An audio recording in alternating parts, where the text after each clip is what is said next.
the effects of the two spells will combine and their energies will sink the island once again.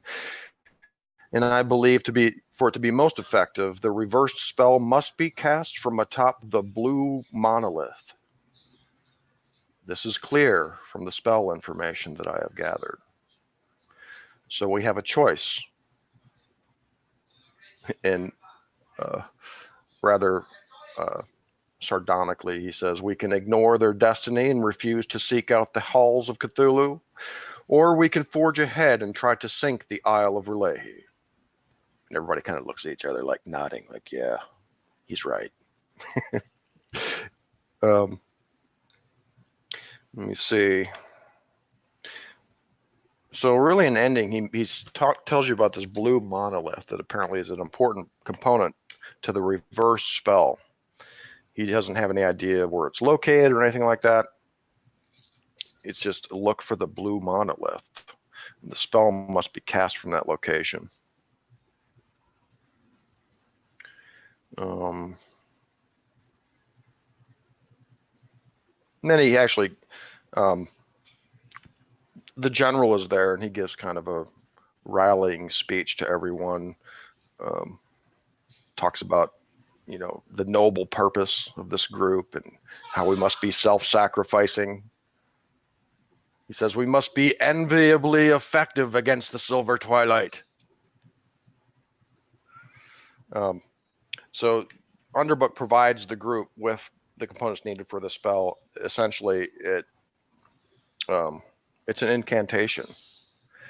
And the more that are doing it and the more that know the spell, the better.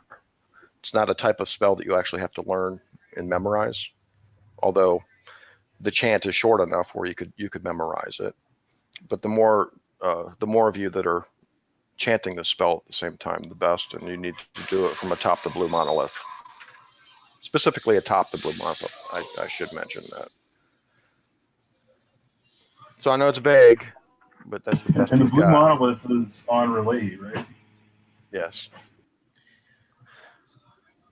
So a little dread could creep in, realizing like, oh, okay, well maybe we kind of thought like we could just prevent it from rising or whatever, but apparently the island has to already be risen in order to use this spell to sink it again.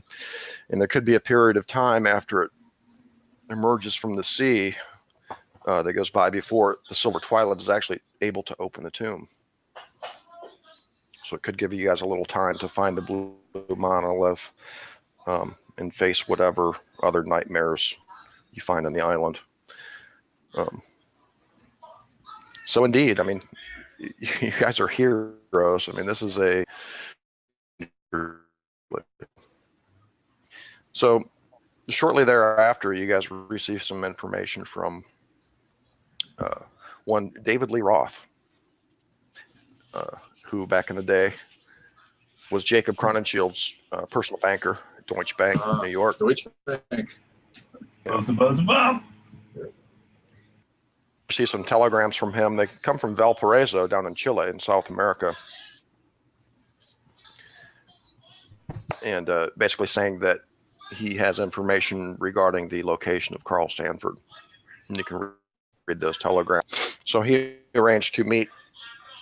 One other thing that the Thayer Mark Society and the group decides as a whole, it would be best to do this in two waves, to send two groups of investigators to Easter Island or to the Pacific in general.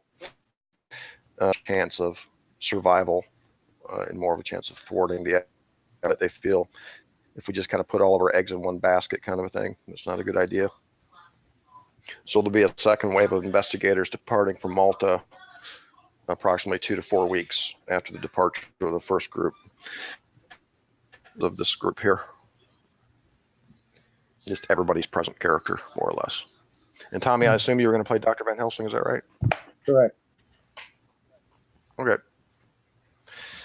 And before departure, I think some spells were cast too.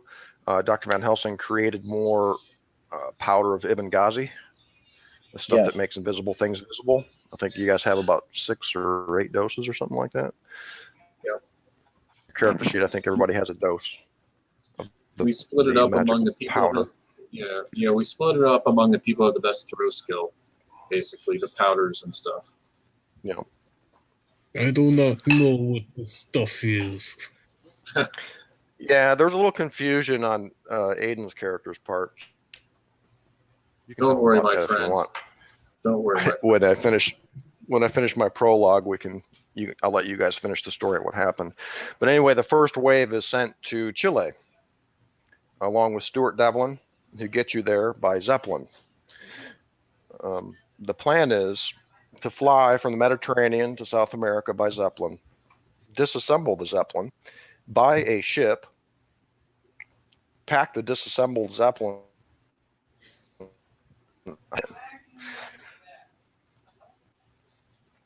So they meet David Lee Roth in Chile. Find out that Carl Stanford left Chile with a contingent of about 80 to 100 other cultists and sailed into the Pacific. Apparently, he murdered some women while he was there, and he's wanted for murder by the Chilean government. He's connected to some murders. I'm going to let you guys kind of finish the story from there, but I just wanted to mention Aiden's new character here. He is, where is he? Aloysia Markov. He's a Russian. Doesn't speak English very well. Has a great Russian accent, though. And he's a veteran soldier. He's a World War I soldier, veteran. And he was summoned to task by Mr. Bear, sweet Bear, who also has Russian heritage. Well, you wouldn't know by looking at him. Yeah. We need another good soldier. Yes. Absolutely. Yeah, and so did we and talk about he was the a ship? little.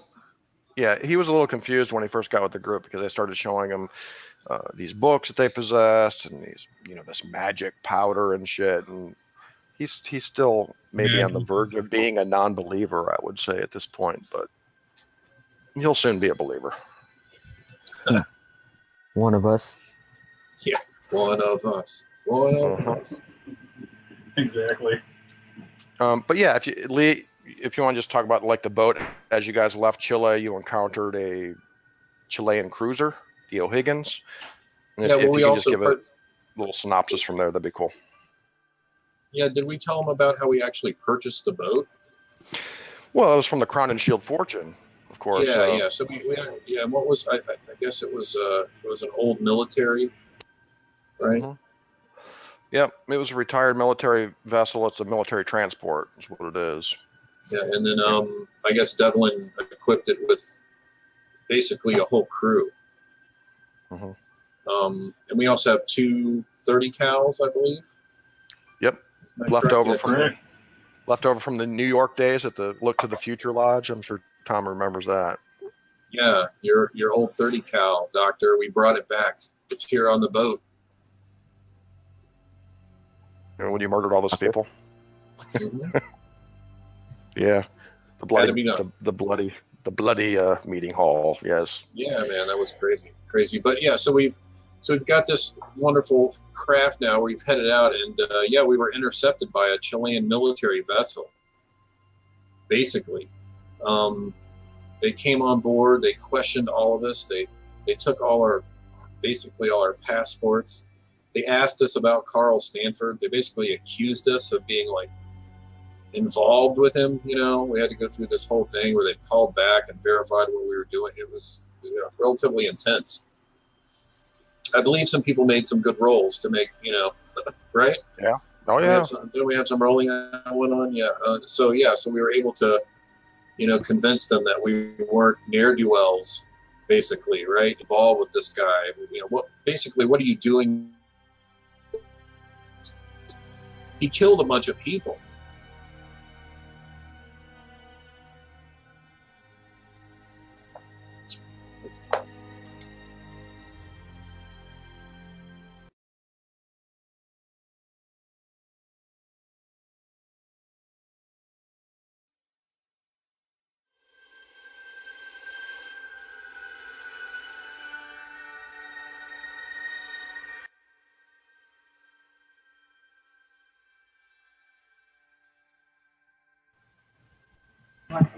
Can you guys hear me? I can hear you. Yeah, I just reloaded my Okay. page. It took a second. Okay, cool. So then we basically were able to get past the Chilean military vessel. We got his name and know about the ship, I guess. The And we O'Higgins. basically, the O'Higgins, yeah. And so with our boat, you can't really dock or port anywhere on the island. You actually have to be like 8 miles or 5 miles off, right? Correct. Because of the reefs, right? So we had to station our main boat. We took a small boat in, and when we arrived on the island, we're basically met with this contingent of soldiery, and their guns pointed at us, and again they accuse us of being, part of this, group of horrible. Because apparently not only did they kill these people, but they also a bunch of people have disappeared. I guess almost 88 people total. They had with them or something, correct? It's less than a dozen, actually. Yeah. Listen to Some people from expedition, California, had dissipated and some soldiers, numbering 8 or 9, I believe, within the last Right. few weeks.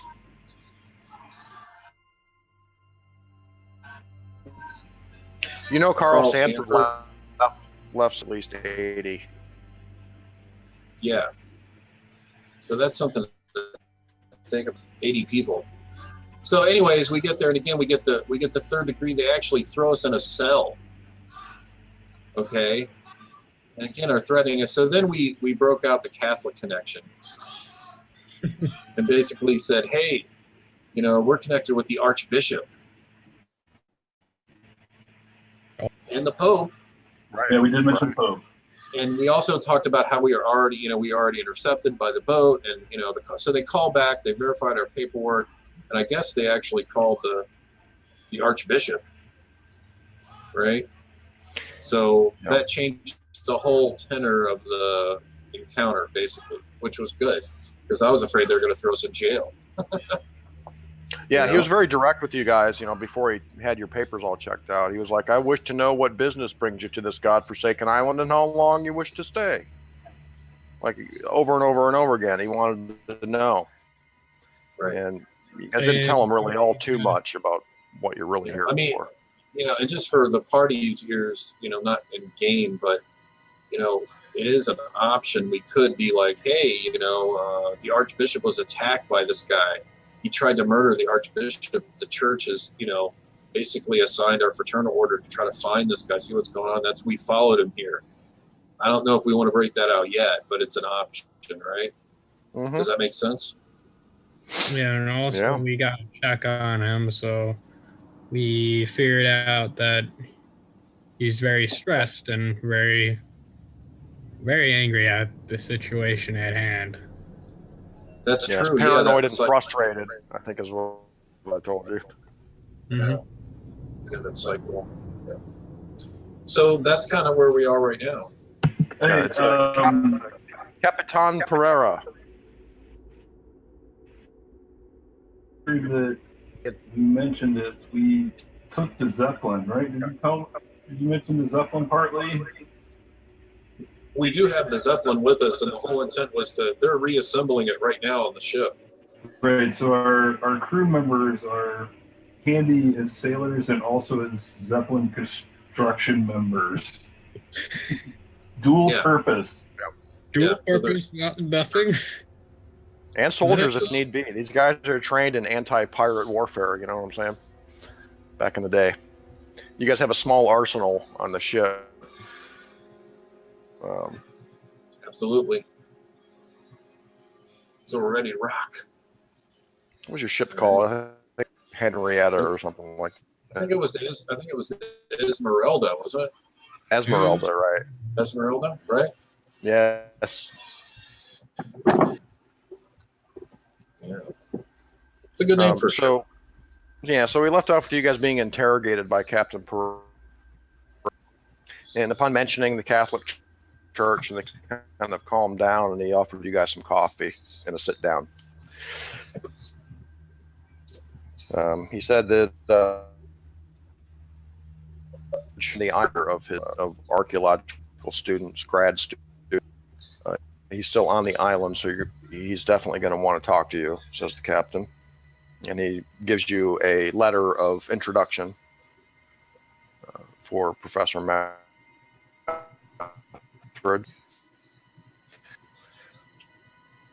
So then you just kind of explore around a little bit, and there is a military walled compound with actual real buildings. There is a contingent of about 200 Chileans, foreigners, and their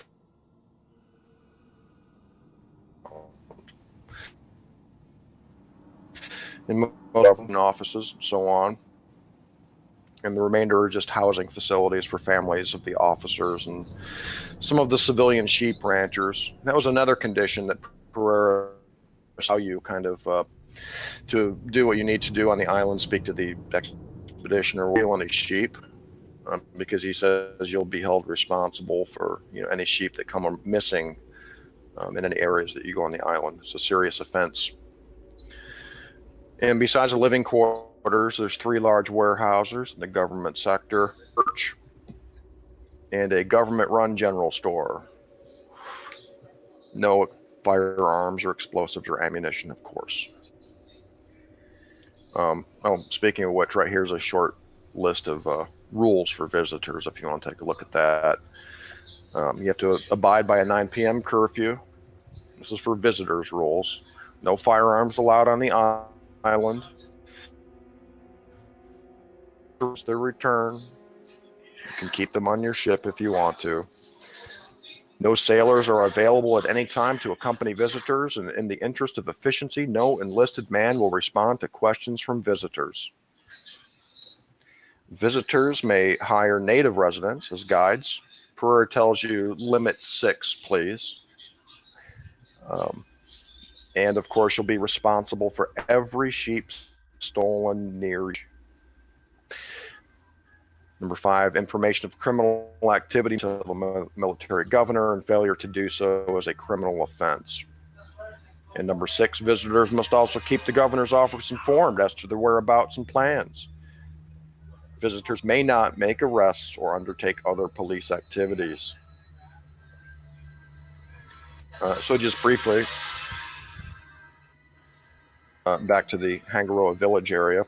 It's near the beach, I should point out. In the village proper, there's about 1,100 Easter Islanders living there. Small, also Chileans. Each little hut has a vegetable garden in front of it.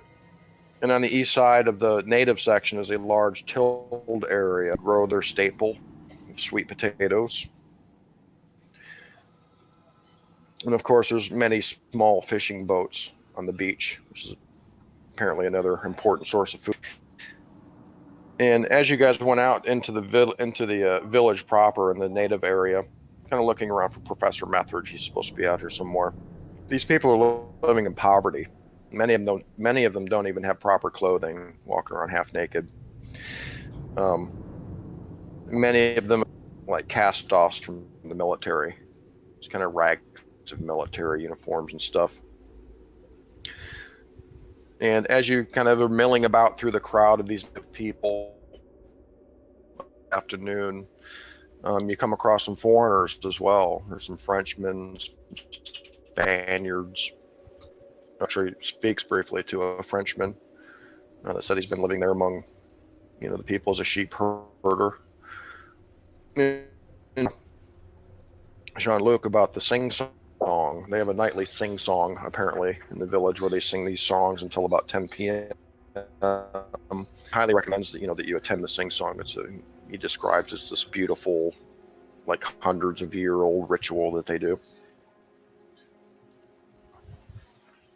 Sure. We'll come to your sing-song. All right.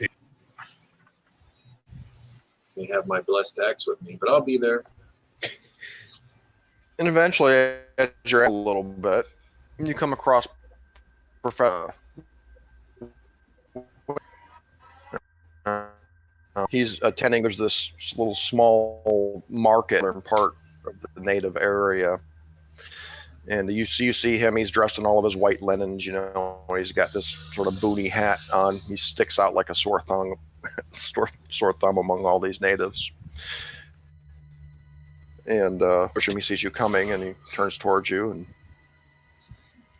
he's kind of looking at you guys with this strange look, like.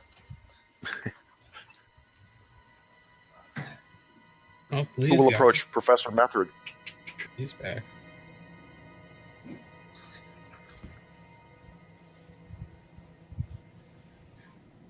He speaks. As you walk up, you notice he's speaking like fluent Spanish to these people. By the way, that is one thing you guys want to look at your character sheets. The primary language on him is. Do you have any?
Absolutely, that's.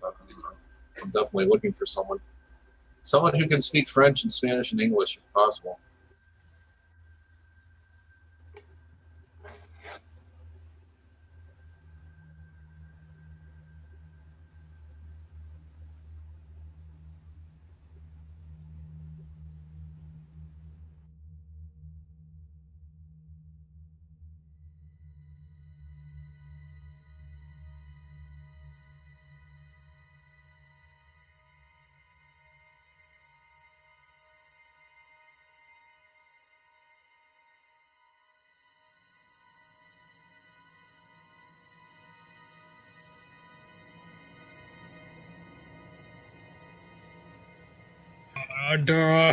Connection. Control. There we go. All right, sweet. Okay.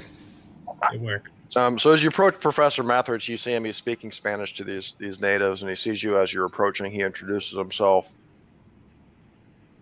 And who is there? Are we going to have someone like primarily speaking to him, or what do you say when you walk up to him?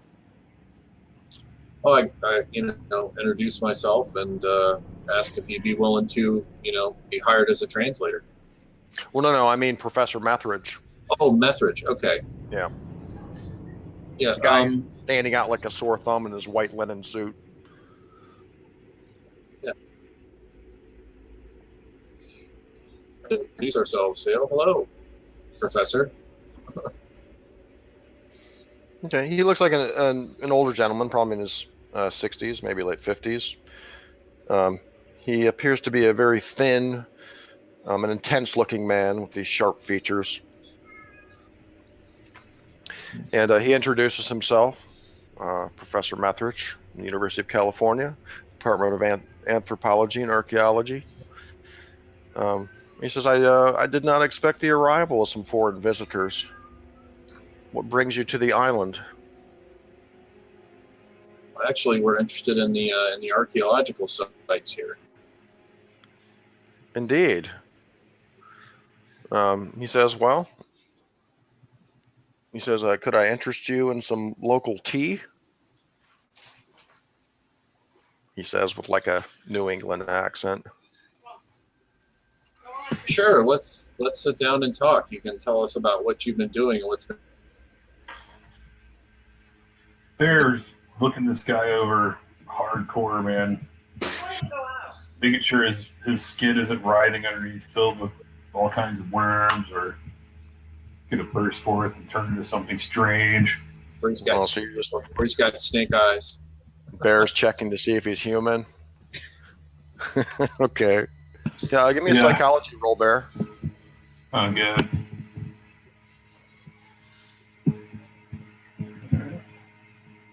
Well, you guys can roll psychology if you want to. I don't. I'm convinced he's full of snakes. You might get lucky. All right. He has slitted eyes and he is composed of maggots.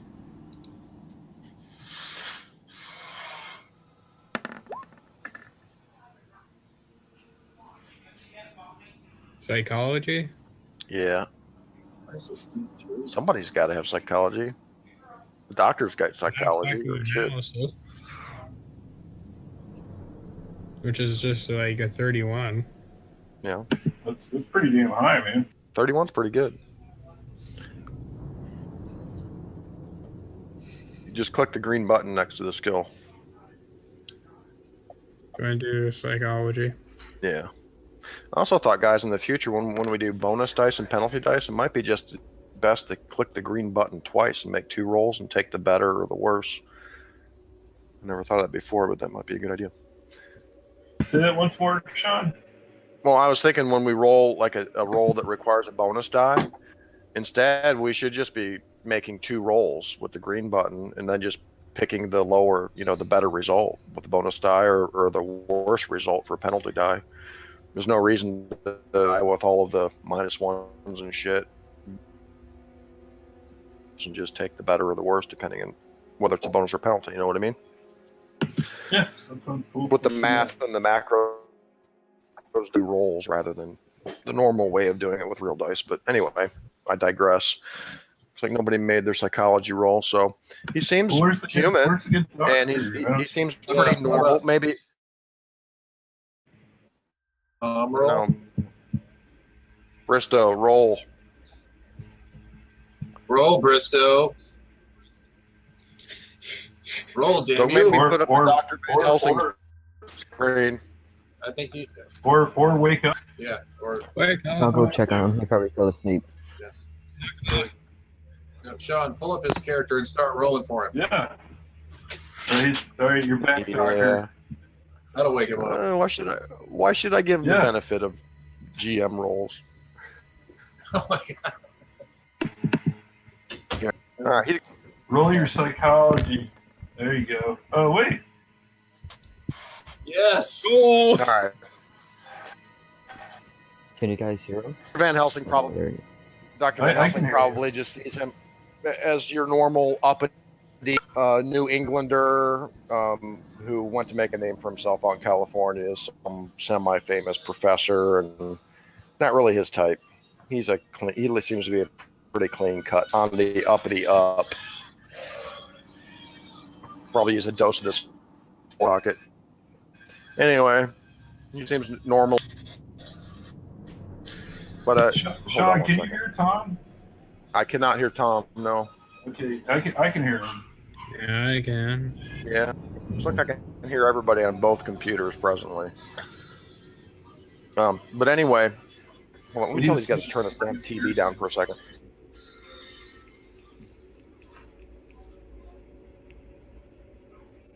say something, Tom? Okay, cool.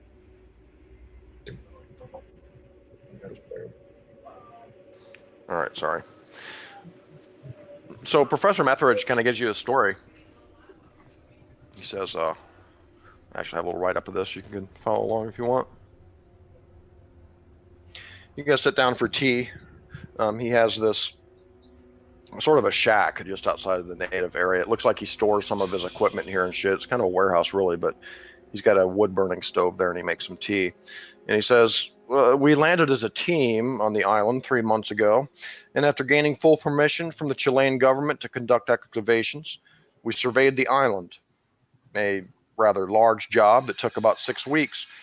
And after that, exploratory trenches were dug in likely spots, including an old funeral monument and an abandoned village.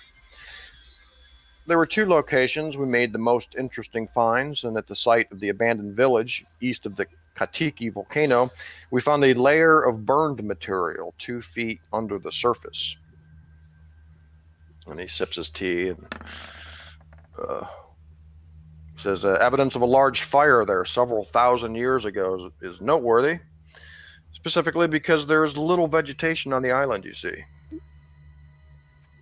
That may eliminate a forest or brush fire as a cause. It's a bit of a mystery. It says the greater find took place at the funeral structures about 3 miles north of Hangaroa, and the structures are each a ramp made of stone, with a platform at the high end of the ramp holding 3 of the strange stone statues for which the island is famous. The natives call the structures the Ahu Moai. Can you guys hear me now? Yes. Do you see the roll that I made? Exactly. Yeah. I actually rolled it for you, Tom, and I got a hard success, and then you went ahead and rolled and got a hard success. Okay, cool. And I don't know really, what happened. Number. I got It's okay. frozen out. 23, man. That's kind of crazy. That's Wow. just it's for an initial impression of Professor Metheridge. Dr. Van Helsing, you think he's your typical uppity up New Englander, highly educated. I figure he's probably just one of those eggheads, you know. That, Human. Yeah. He seems human. Seems normal enough to you anyway. No Who are we nervous, talking about? Sorry? no nervous tics. It's Professor Metheridge, who is the head of the archaeological expedition that came to Easter Island, and some of his expedition has gone missing within the past weeks. He's describing to you guys what his expedition was doing here. They unearthed a couple of locations, found evidence of a large fire several thousand years ago, which is rather noteworthy. And the greater find was near a funeral structure.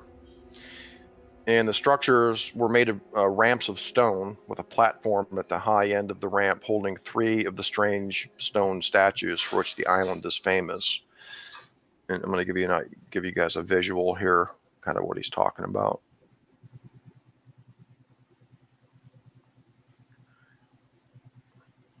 He says the natives call these structures the Ahu Moai.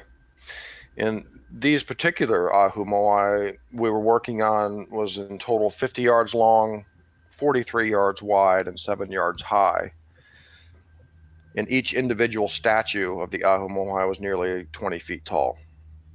He says, in measuring the site, one of our graduate students stumbled upon a hidden crack in the structure, which had opened to reveal a hollow interior, a sort of catacomb. The catacomb contained 16 mummified bodies standing in niches. And a vase and 3 statuettes were also discovered there. And it was a few hours after this discovery that the kidnappings began. Those who disappeared include 6 members of the university archaeological team, 3 native islanders, 2 shepherds, and 2 sailors from the Chilean military garrison. And then he goes on to say these seemingly random disappearances occurred the night after the discovery of the several statuettes in the clay vase. Those finds had fishman motifs, similar graphical references, a theme unknown before on Easter Island. The vase and the statuettes are held by Captain Pereira, the military governor of the island, he says. He goes on to say, seeing that you guys are rather interested in what he's saying here, he says, "I'm sure that the remaining members of my team would be happy to speak with you. I assume that you're here to investigate these disappearances in some manner," he says. We have an interest both in that and the archaeological side as well.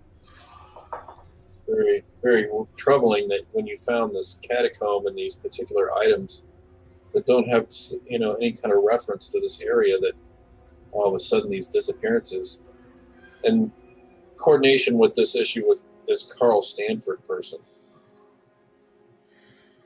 I mean, you're aware of him, right? Yes, I'm aware of that information. And remember, you guys had to give this guy a letter of introduction from the captain, and the captain explained in short in the letter basically what you had told him, the reasons why you're here. Right. So he has a pretty good idea of why you're here, or at least why you say you're here. I mean, that's an interesting coincidence, don't you think? He says, yes, it's just quite a mystery. You see, I mean, he says, I'm beginning to think that these artifacts, these items that we found at this particular site may be coveted by another group. I mean, I have a feeling that perhaps Mr. Stanford is some collector of some kind who wanted to steal our findings. Method is very confused. Yeah, well, I think it's far more sinister than that. Indeed. Sinister, you say? Well, I mean, this guy's accused of murdering people on the mainland here, correct? I mean, he's accused of murdering these people in this village. I mean, that's pretty dastardly. And all of a sudden, he's headed out to this area. I don't know. What interest would he have in archaeological digs, this murderer?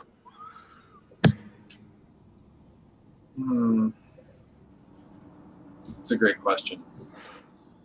He says, but when you see a fire, you see something, smoke, there's fire, right? I mean, there's something odd's going on here. There's something, I don't believe in that type of, occurrence not being connected. It just seems too obvious to me, but maybe I'm wrong.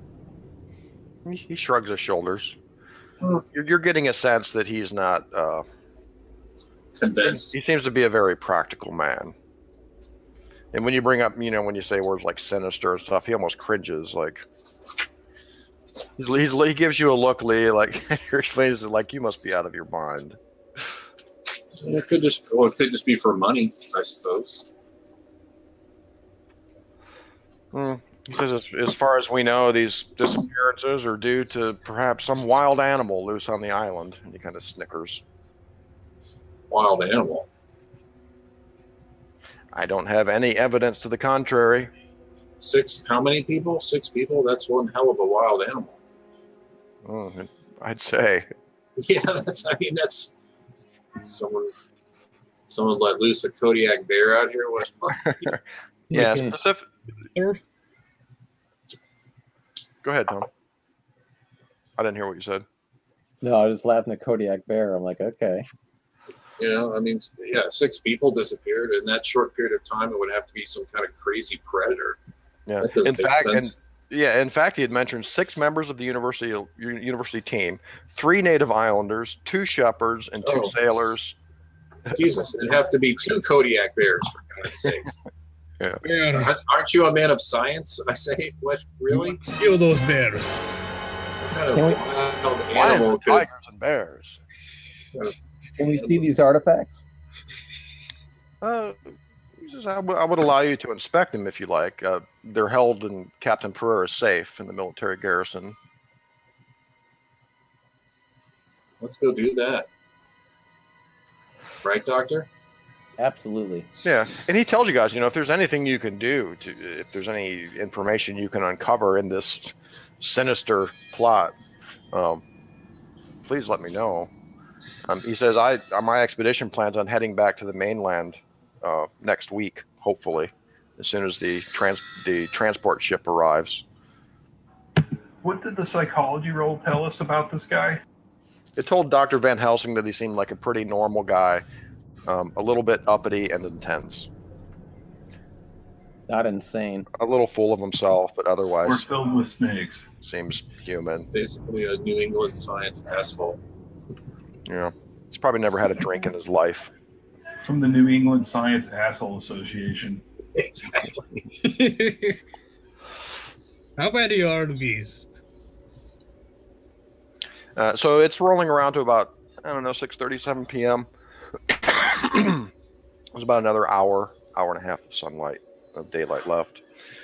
Do you guys want to go inspect these artifacts? Yes. Yeah. I mean, are we staying at the military garrison, or are we going to go back out to the boat?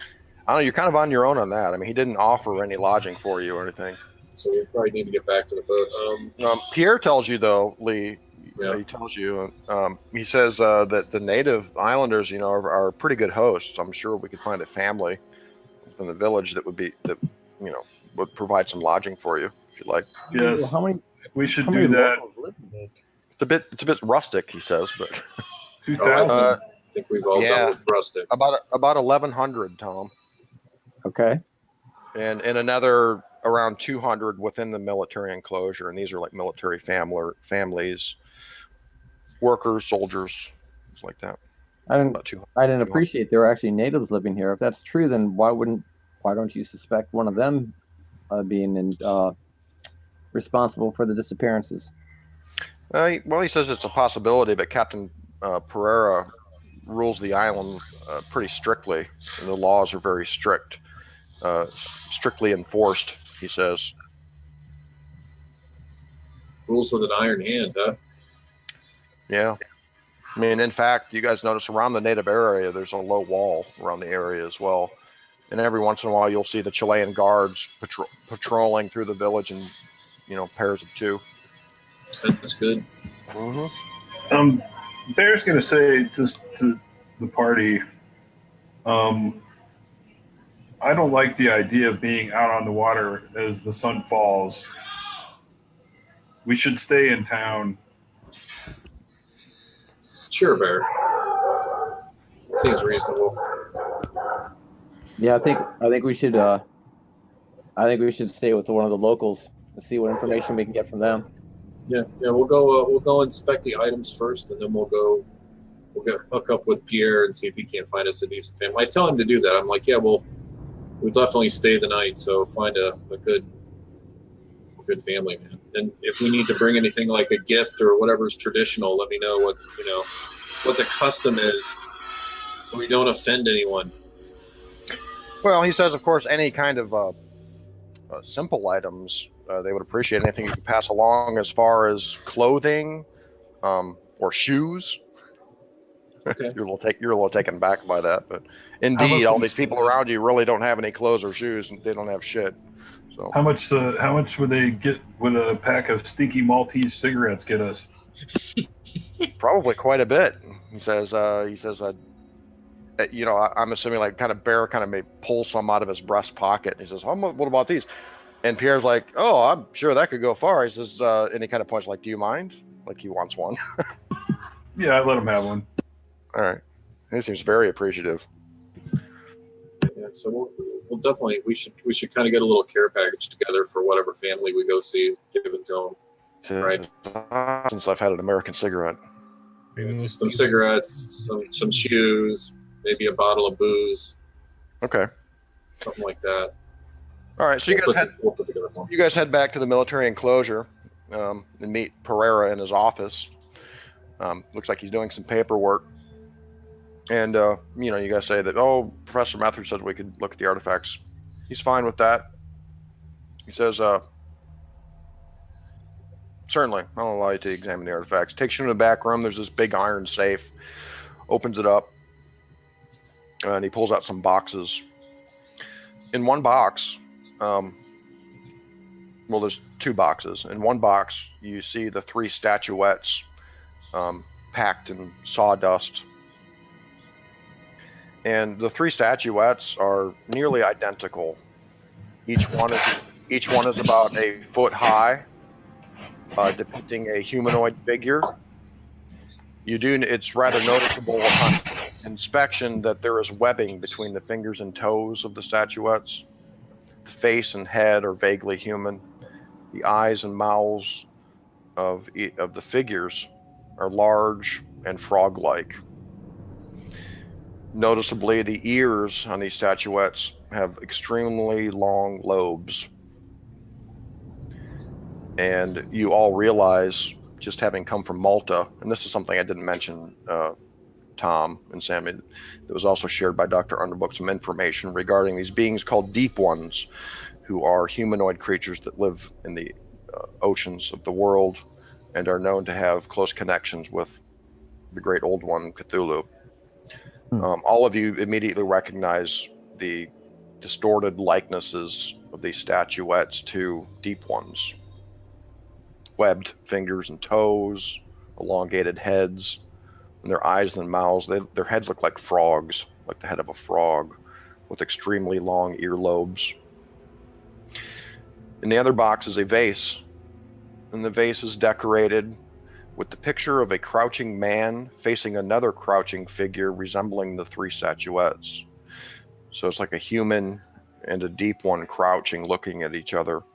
In between the figures is a strange design, but one that you recognize as part of the stone art on the Ark of Lactos. It's a symbol, and it's very recognizable that the symbol between these two figures is similar to the, I guess, Southwestern American art that covers the Ark of Lactos, which is odd, something odd to find on Easter Island. And one of you notices as you're inspecting the vase, inside of it specifically, there's a thin dried film in the bottom of the vase, some kind of dark resinous substance covering the interior of it. Using my doctor's skills, can I identify the chemical compound? I'll allow either an occult, pharmacy, chemistry, or Cthulhu Mythos roll. Your choice. Occult, pharmacy, chemistry, or Cthulhu Mythos.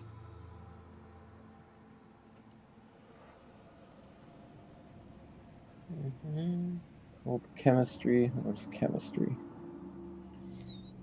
It would be in the extra skill boxes to the right in the list there. It might be written in if you have it. Oh, I do. Yep. Chemistry 31. Occult 22. Cthulhu 17. What was the other one? Pharmacy or occult.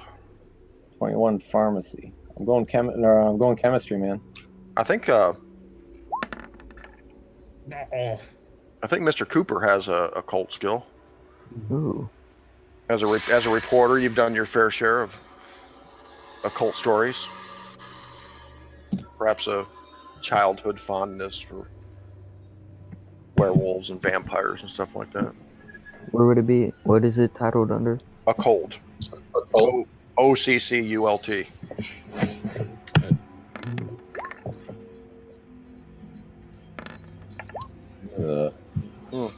Well, it's rather odd, Dr. Van Helsing. It does appear to be some kind of resin, perhaps from a plant of some kind.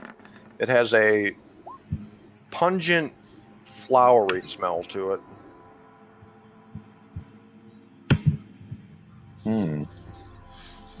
Pungent flowery smell like opium? If anybody has an archaeology as well, I'll allow an archaeology roll.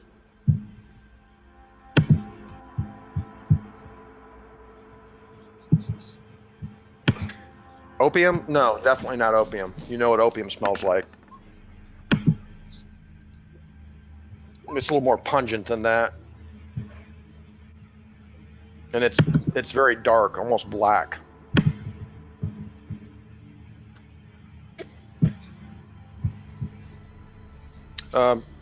Judging by the looks of these statuettes and the vase, they do appear to be very, very old, as Methridge indicated. When he said that they were uncovering these artifacts in strata that were thousands of years old, he's probably right. These are not merely a couple of 100 years old. These look like ancient artifacts. I'm gonna try. Go for it. Archaeology first. Wait, which dice again? You can click the green one. All right.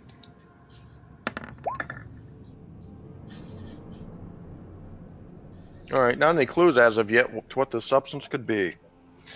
And although you're pretty certain that these statuettes do look very old, you really can't place them within any kind of specific culture or time period. Is it like an incense smell? Hard to say. I'm surprised Dr. Van Helsing hasn't tried to smoke it yet. Yeah, very pungent, and flowery, but also a little offensive. Not really a pleasant flowery smell. It has this sort of undertone to its odor. It's definitely not opium, though, or not anything that any of you are familiar with.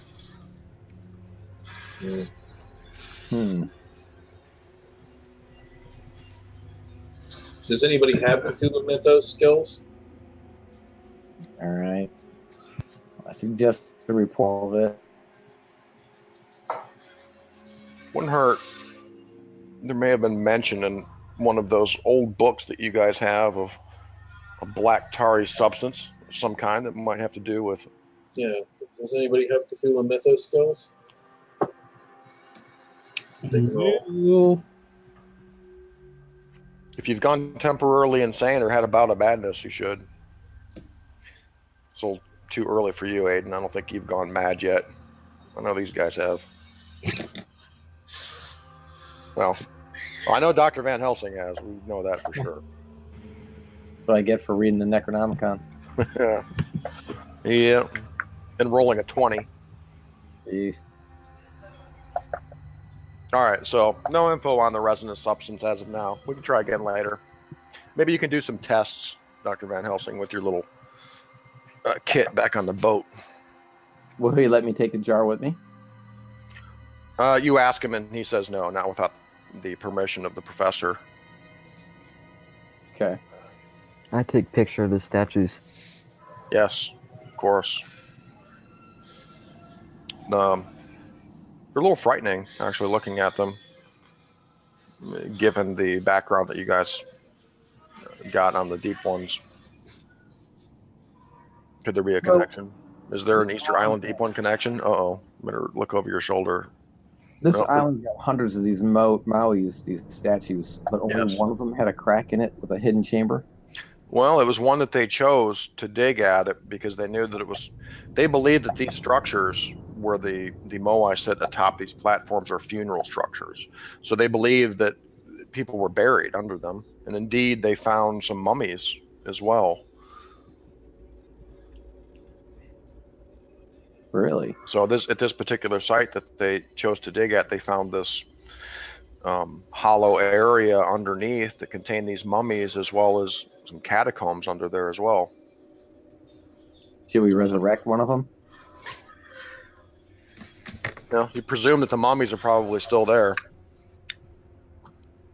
Guys, I think we should resurrect the mummy. Yeah, let's send it through. Oh, we can't. I was going to say, let's send it through to the Malta team. But Box. But can we do a resurrection spell? Yes, I believe so. Yeah, I think we have that. I think it's a great idea. Well, if anything, we can go and examine them. And, let's not resurrect them too quickly. at least go check them out and see what's going on with them, right? See what they are. What's going on with the mummies? They're just sitting there. They're dead.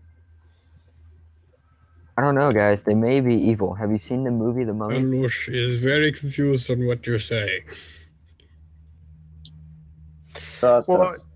yeah, for you new guys, who haven't really seen anything horrifying yet, you've seen mummies before. You remember, like, the part of these so-called spells that were required to create this so-called magic dust required mummies, and you guys had procured some mummies in Malta. So you've been around mummies before, but of course, at the mention of Dr. Van Helsing, he says, "Well, let's resurrect the mummies." It's bit of a shocking moment, perhaps, for a couple of you. Like, really? Very confused. Can we do that? If it's appropriate, you know. I'm all for going to check them out. Okay. I'm not sure about the resurrection. I'm not sure about the resurrection part. We'll have to see what they are and what we can determine, right? Let's go. Yeah, where are the mummies? Take us to the mummies.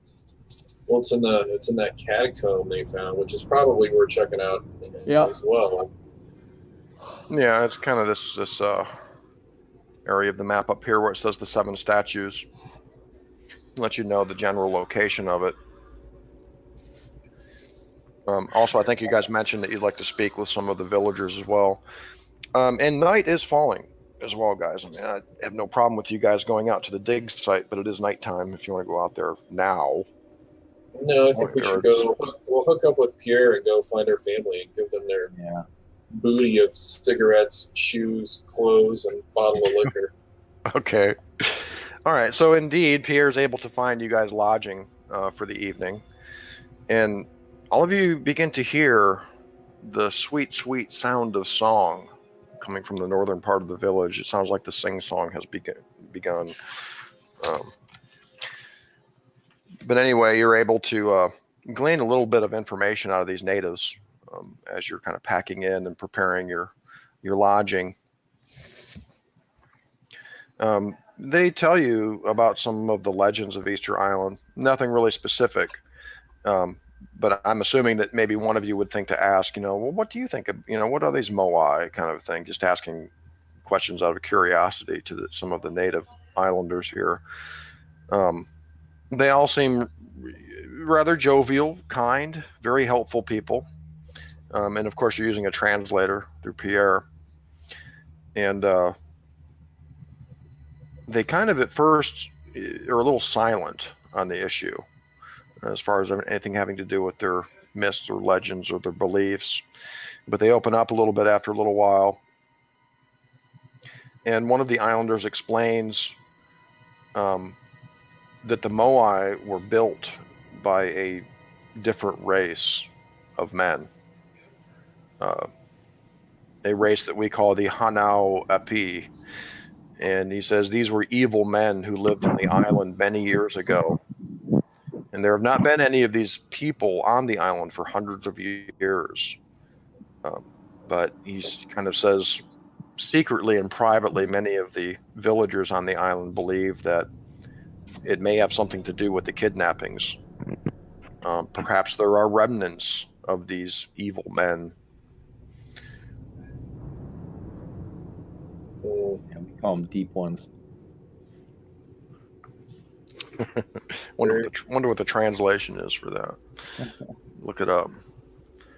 But they give you a little quick dinner before heading off to the sing-song. You guys have some mutton, some fish, sweet potatoes. And tasty. You follow the islanders out to the sing-song. And it just seems like they're continuing. Right now, there's maybe 40 or 50 of them singing. People start joining in. As the sun sets and it becomes dark, they begin lighting torches. And there's this main central bonfire that they're singing around. And so you guys have a rather pleasant time, actually, sitting around with these people and listening to their song, even though you can't understand a word of it. And a little time passes. You guys maybe have a drink or two, just enjoying the evening. And then as complete darkness rolls around, the stars become coming out. The western sky darkens and all the stars become visible. And the natives sort of suddenly break off the song, and it breaks into a new, very rhythmical song now. And everyone is almost perfectly in sync in the song. And after a little while, you begin to realize that the song is rather unlike the songs that they've been singing up until this point. Can anybody make a mythos or occult roll?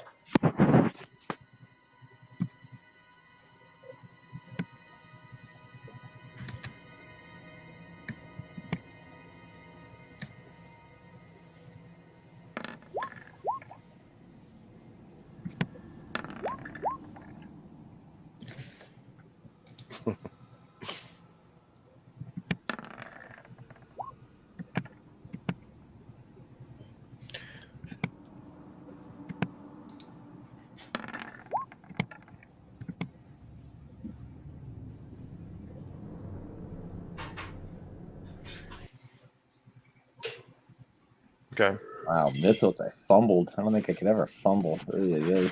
I don't think I'm going to penalize you for it. Yeah.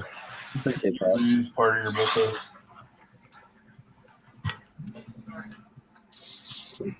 Okay.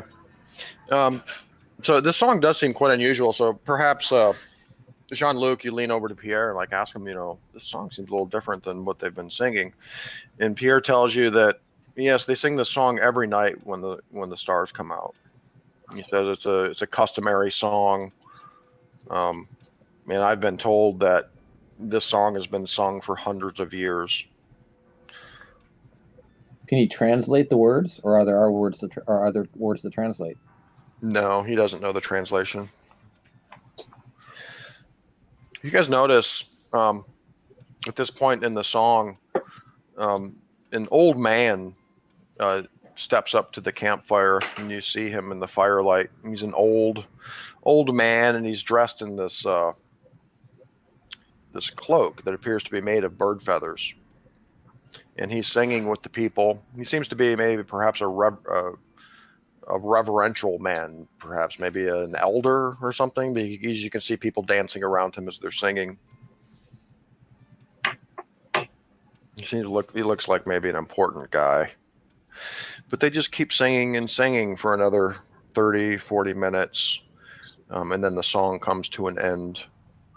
And then everybody has their communal evening meal near the campfire. Could I have taken pictures of them while they're singing and dancing? Absolutely. Yeah, this is great stuff. They're going to love this back in the States. Exotic native people. You think that perhaps you're the first journalist that's actually been on Easter Island. I think you may be a National Geographic, sir. Yeah. Bear takes a close look at this man of importance that steps forward and seems to be try to analyze that guy, see if he's full of worms. Looks like he's sitting there now having his meal with his 4 or 5 wives and all of his children, dozens of children. Bear approves. I think to myself that I could buy them all for a pack of cigarettes. Yes. How much for the weapon?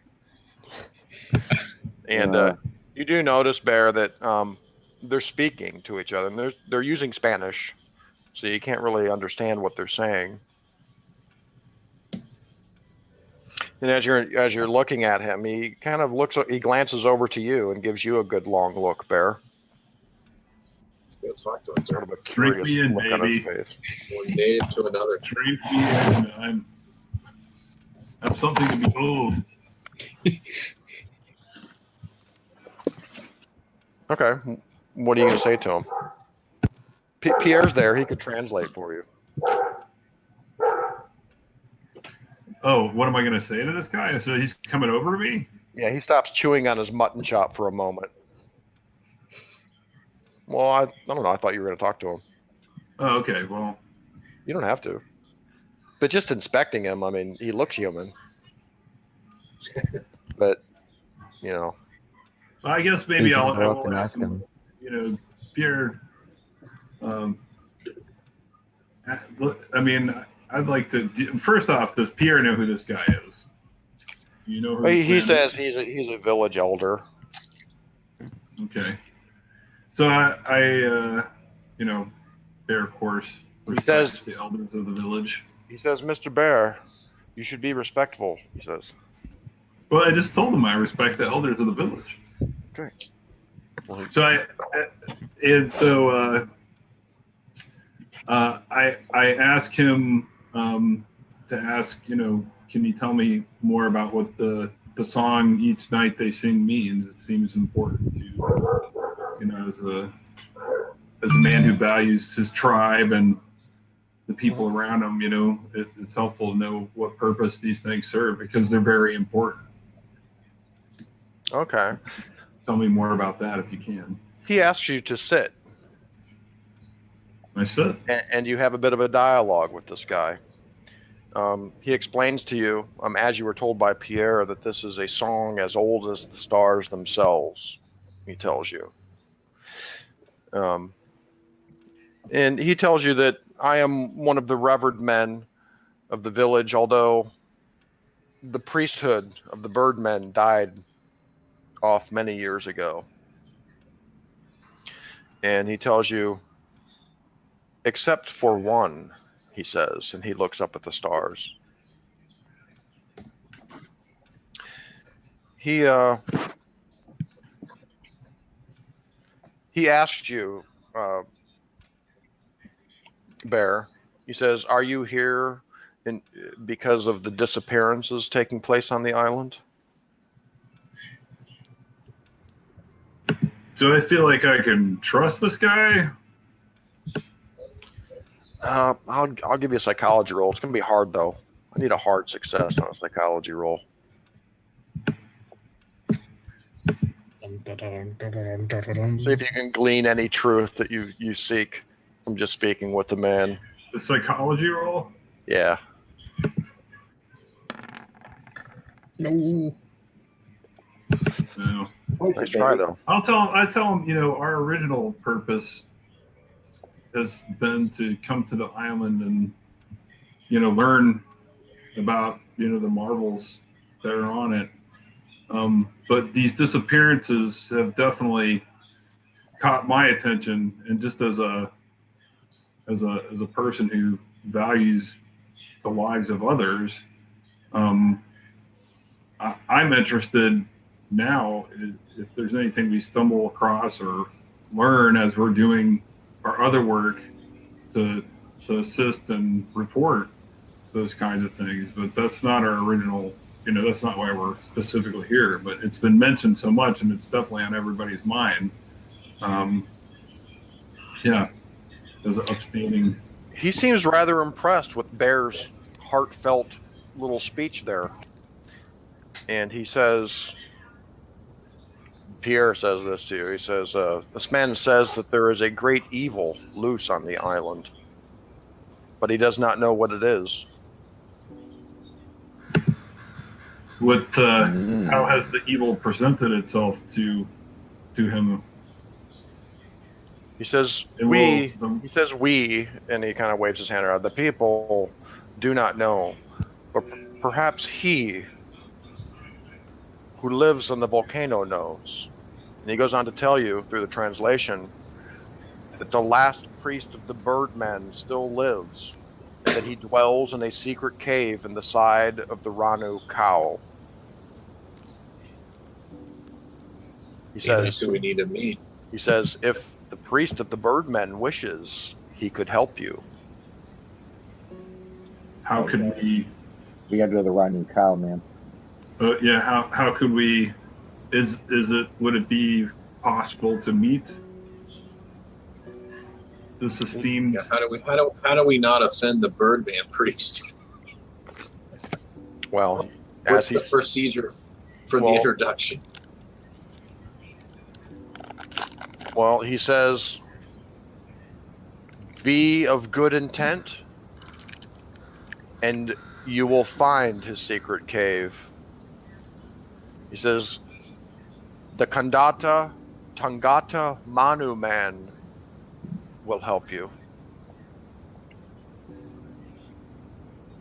And he seems to be having a bit of a joyful moment and not really explaining too much. You can tell, Bear, that he's not kind of telling you everything. He's playing with you right now and telling you that the Tangata-Manu man will help you. Kind of smirks. I clap his back and laugh with him. Oh, ho, ho, ho, ho.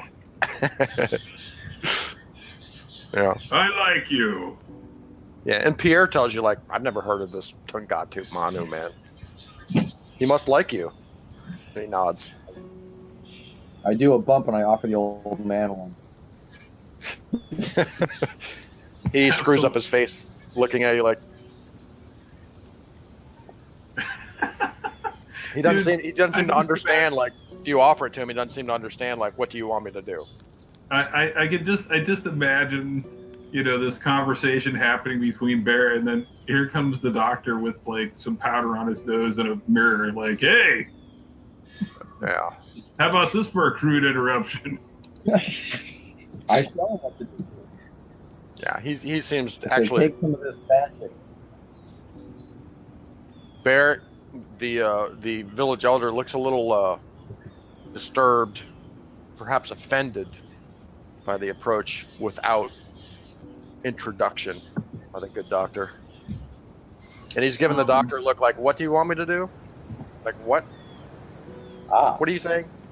I tell Pierre, him that go ahead. I tell him that as the doctor is a medicine man, a good man, but very rough around the edges. He means well, but he did not mean to offend.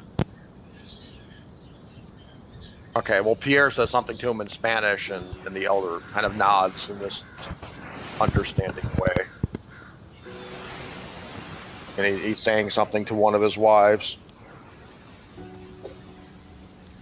He refuses your offer, Dr. Van Helsing. He doesn't seem interested in the cocaina. Pierre will. I didn't hear that. I tell him that he's truly a wise man. He smiles, offers you some mutton. We need to go. We need to go out and find this bird man, dude. The bird priest. Well, I mean, that's why I'm going to push this a little bit more here. I asked him if he would accompany us to show us where we might find, this bird priest. He says, it actually takes a little. Give me a. Do you have persuade or fast talk or any kind of social skills, Bear? How about scotch? Is that a social skill? Yeah. break out the bottle. It might help. John Luke. Has the bottle in his hand, and he'll pass it to Bear very respectfully. And then Bear can offer him a drink. All right. Yeah, I'll give you a bonus die in that roll. Okay, well, I my charm is a 20. My persuade is a 10, and then the brandy one. The brandy bonus. Yeah, it would be charm, fast talk, persuade, or intimidate if you wanted to go that route, but I wouldn't recommend it. No, you know what he'll say. As like I'll just say to him, listen, I don't have much to offer, other than my good intentions. This humble gift of this fine liquor. I'm not a man of many words. I'm a man of action and good. I think that we have the ability to work together and maybe stop what's happening here. And that's what I say to him. I mean, I'll roll my charm, but just well said. Yeah, I think that in combination, with the gift. What is your appearance, Bear? My appearance is 65. I'm gonna give you a choice. You can either make an appearance roll or make a charm roll with a bonus die, which means you basically roll twice for charm. So you get. I'll take the appearance. Okay. Ah, damn. He's not convinced. Rolled too high. I did. Yeah, he doesn't want to seem to offer any assistance in finding the last priest of the Birdmen. The Tangata-Manu. and I'm sorry, guys. I lost the signal. What happened when the doctor We know went he's up located to at ask the base him of the and, volcano. gave him a bump? He refused flatly. He was kind of offended, actually. Oh, he was? Yeah, I had to smooth things over. I told him you were a good man, and you did not mean to offend. What? Even with the pardon this crude interruption line, that didn't go very far. I mean, have you seen yourself? I think Dr. Van Helsing not only offended the village elder, but all of his wives. I look at each one of his wives individually with my lazy eye. Oh, God.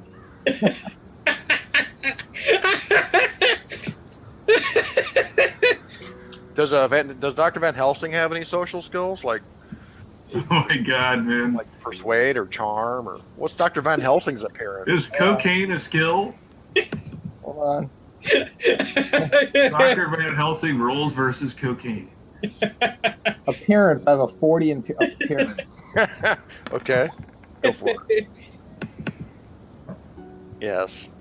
He tries to look smooth, but he just pulls off a Yes. harmful leer. I have a 15 charm. No, you offended his eldest son as well. Oh my God! Oh my God. I shamble away. Whatever. Yeah. But Pierre kind of stands up and says to you, Dr. Van Helsing, he says, "I'm sorry, Doctor. I think the village elder has taken offense. Please be respectful." Oh, pardon me. I meant no disrespect. Brr. All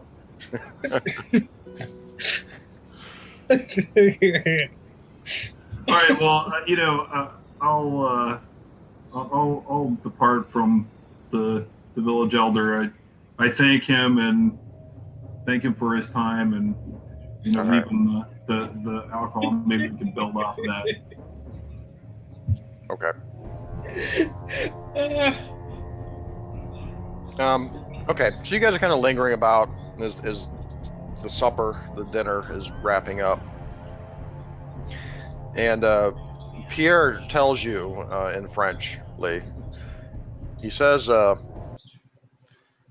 not heard of this Tangata-Manu, but I'm somewhat familiar with the location that he speaks of, the Ranu Cow."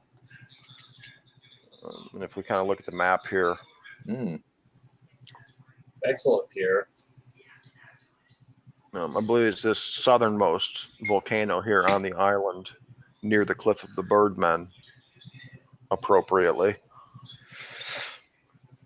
And you guys would know just through word of mouth about the Cliff of the Birdmen. There's this area on Easter Island, perhaps Professor Methridge told you about it in your discussion with him. There's this area on Easter Island that they call the Cliff of the Birdmen. They call it that because it's the sheer cliff at the southern edge of the island, and there are all of these petroglyphs on the stones that have these humanoid, half human, half bird petroglyphs on the rocks down there.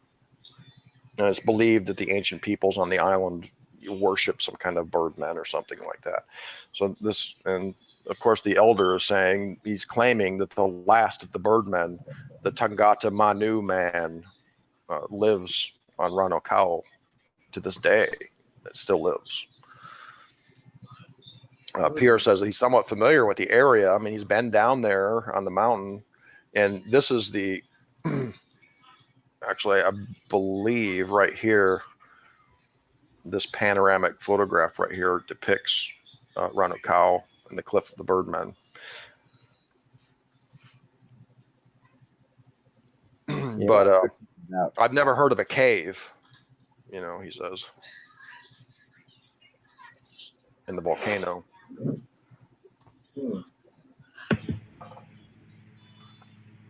Well, what kind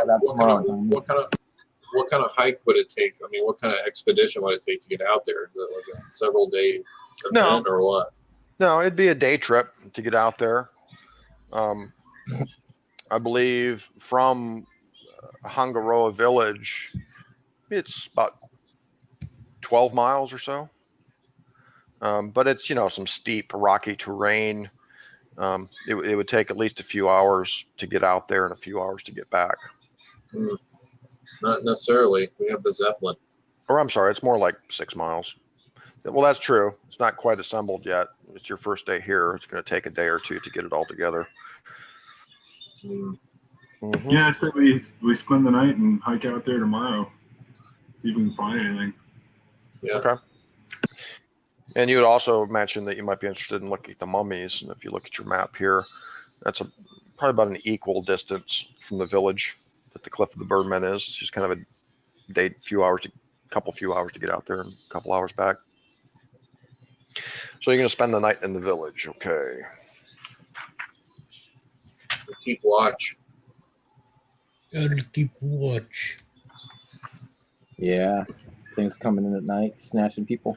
Yeah, and I guess I should ask. I'm assuming that you guys are perhaps concealing your silver enchanted weapons on you while you're on the island, or do you have any firearms?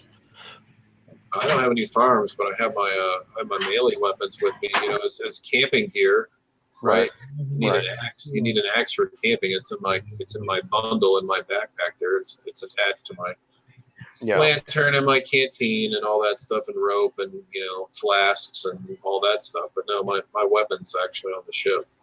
Yeah, I think I remember you guys when you arrived on the beach that we decided like there were no firearms because you guys knew that it was illegal to take firearms onto the island. Yeah. But, we would have been arrested immediately.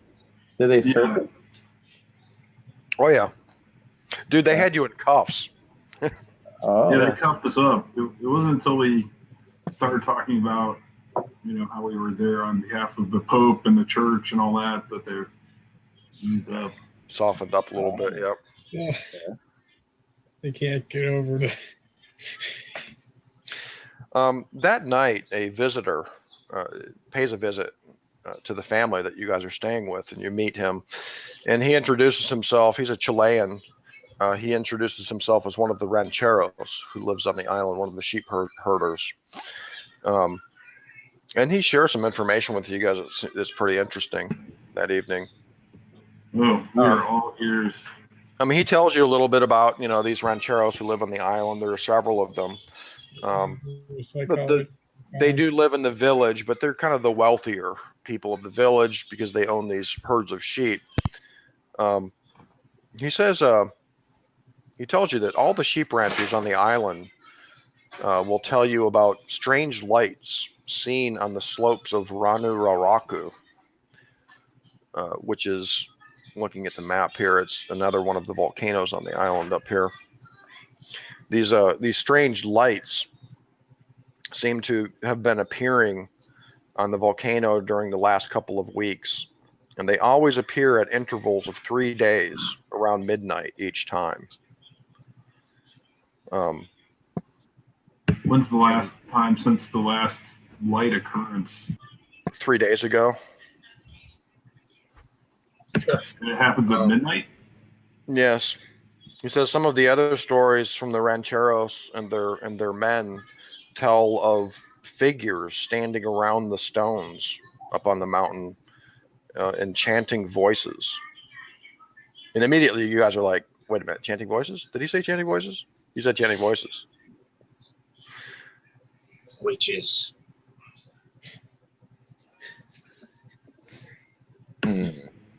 My axe thirsts for their blood.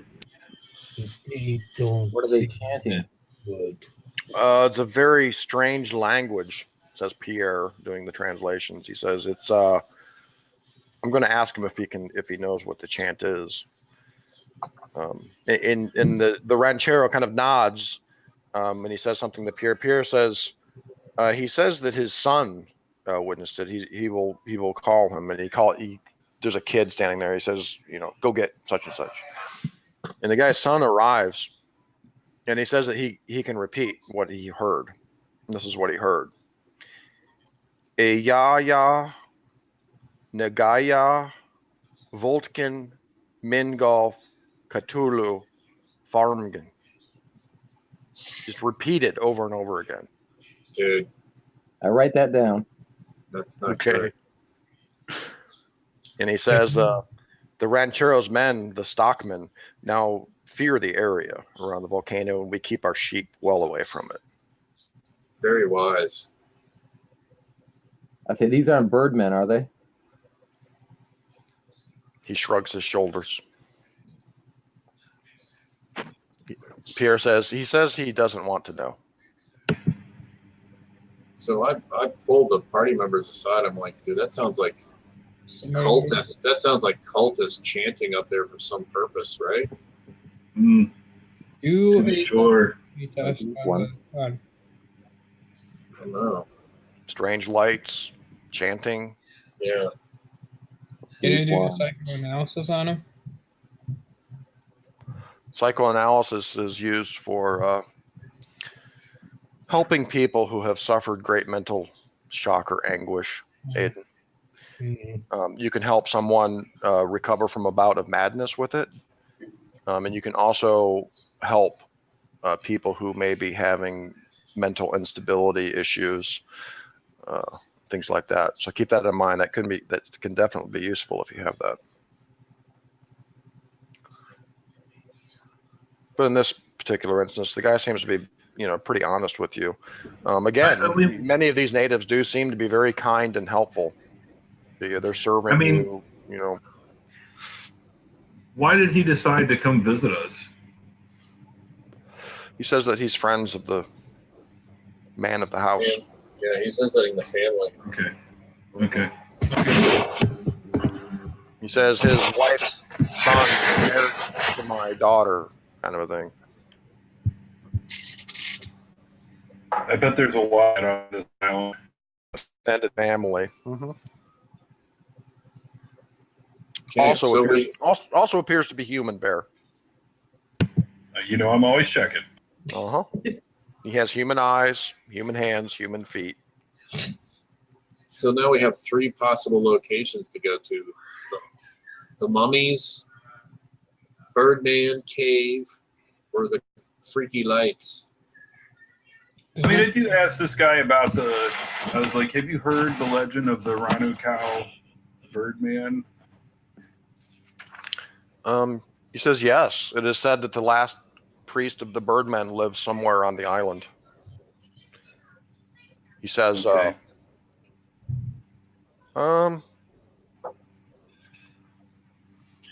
give me a fast talk or a persuade, something like that. I'm going to keep giving you guys chances here. Who wants to do it? This investigator group is woefully inept at social skills, it seems. It's not our A game. So, I mean, I'll try to charm him, I guess. Go for it.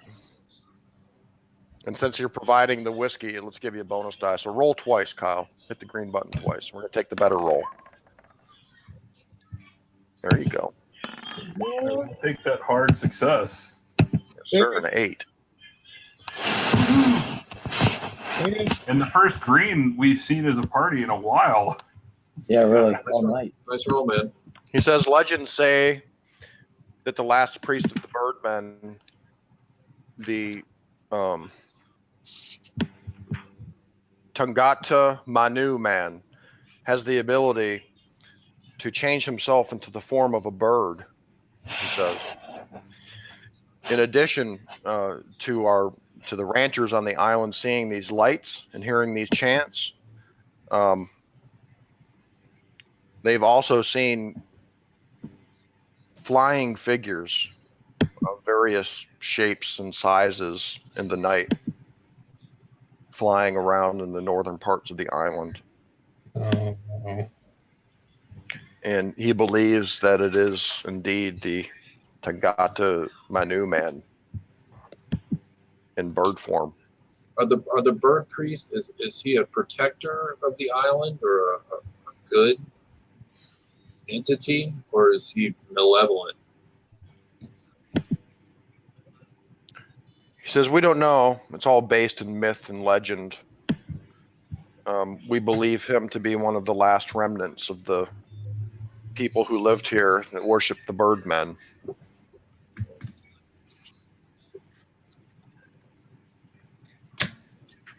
Okay. Okay, well, it's good to know that guy wasn't just fucking with him. Yeah, for sure. That's confirmation, right? Yeah, I was like, yeah, the Birdman, yeah. He says, he just gives you maybe one more clue, Bear. He suggests that perhaps you speak to some of the soldiers who patrol the island. because often these ranchers who are out there with their sheep will encounter the patrols, and he thinks that perhaps these soldiers have seen things up near Ranu Raku as well. The lights, maybe the chanting, and some of these stories of creatures flying across the night skies of the island come from them. I want to just use the Zeppelin. And he tells you basically that some of these things appear to be man-sized, or other times 3 or 4 times as big. But whatever they are, they all have wings. They're And he tells you that he thinks that the military governor, Pereira, you assume he's talking about, probably doesn't know about these because the soldiers are afraid to tell him. Basically. That's an interesting idea. Actually, would be to, I mean, if these lights and this chanting is going on, it's possible we could rope the military into going up there with us, right? I'm talking to the party now. Yes. Yeah. Do it. Well, don't forget about rule number 3 for visitors. The military garrison is essential to the national duty, and no sailors are available at any time to accompany visitors. And in the interest of efficiency, no enlisted man will respond to questions from visitors. Silly, but efficient and effective. We got to bring the bribes hardcore tomorrow. Well, we've got the other two. I mean, Expensive stuff. there's the mummies, there's the Birdman, and then there's the lights. The deal with the lights are, man, that sounds like a pretty dangerous place to go. Yeah, and it would be good to note as well that the ranchero did say that they come in intervals of 3 days around midnight. And he said the last time it happened was 3 days ago. So you would assume if it is, in fact, 3 days, tonight would be one of the nights that they see these lights. Yeah, so the question is, go there tonight or go check these other places out and then go the subsequent. Once we find some other things out, What do you think? Well, part of me wants to go see what's up with the lights, because if we can disrupt whatever's happening there, obviously this is a part of them trying to raise the island, So how many times, if it's happened day after day, how many times do they have to do that before we've got real trouble on our hands, That's true, but I mean, keep in mind, if that's the case, if they're up there, then we almost have to somehow have our firearms on us, man. Did we? Because otherwise we'll be toast. Okay. If there's wizards up there, if there's sorcerers, if there's witches, we've seen what they can do. I'm not opposed to trying to get up there early. You're right, man. I think trying to hide. Well, I mean, maybe we could get up there early and hide ourselves, and jump out with our axes, raw, But I'm all for that too. But it's just something to consider. Have we asked, John, can we ask the translator guy, have there been other visitors here besides us recently? Only the expedition from California. He said it's pretty common. There's a supply ship that arrives on the island every month from Chile. And it's common for, maybe some touristy type or scholarly type, academic types to visit the island every now and then. But not recently, no. Not that he knows of. Only the expedition. And you. Would you tell us if you hear of anybody showing up? Certainly. Okay. Got a smoke? Yeah. Bare hands of one. Oh, Pierre, he's easy to please. He seems to be just glad for the company. But the doctors have cocaine in them. Yeah. I smile and I say, no, I don't have cigarettes. I thought you quit, doctor. Damn. I only use it for medicinal purposes. He's a part of a responsible group of cocaine users. Yeah, it's all for focus. I think Dr. Van Helsing fell off the wagon on the trip down to Easter Island. And along those lines, Kyle, of what you were saying about the Watchers of Easter Island and maybe having something to do with the rising of a relay, Carl Stanford did say in his letter to Edwin Christopher something like, "With the Watchers of the Island, we mark the approaching days of our Lord's release." With the Watchers of the Island. So the Watchers of the Island are the deep ones up here on the right-hand side. And we have amassed enough power and wizards to ensure the fruition of our great Lord's desires. Are they here yet, though? Yeah. They amassed wizards. But if no one showed those guys, up, is it they're possible? definitely here, man. So another possible, response to this would be to actually tell the commander there that Carl Stanford was the one who attacked the Archbishop and tried to murder him, and we've been attempting to follow him. That's why we're here. I don't know if you guys want to go that far. Yes. Right? I accept anything that involves the military here to go and attack whatever it is in the volcano. What do you think, Doctor?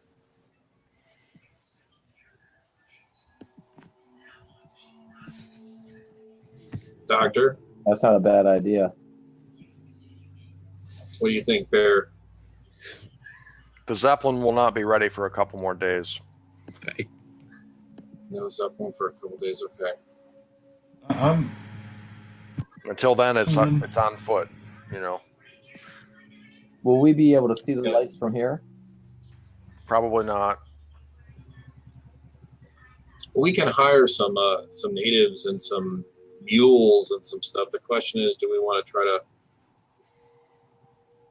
get weapons? I don't know, man. It's a pretty risky proposition. You can use the Zeppelin to get weapons.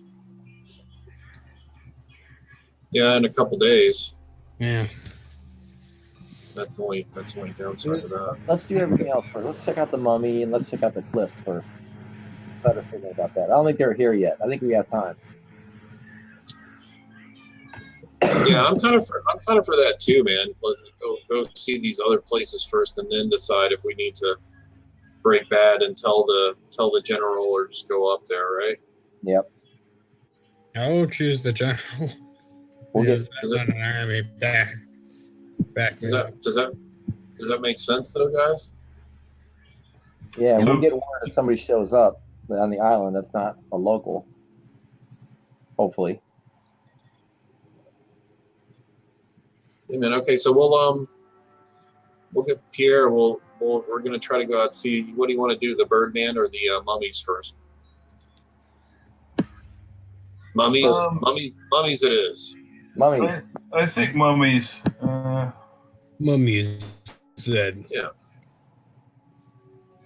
All right, man. So we'll sleep tonight, but we'll take watch, and then the next day we'll hire some people other than Pierre and plus some other people to hike us out there.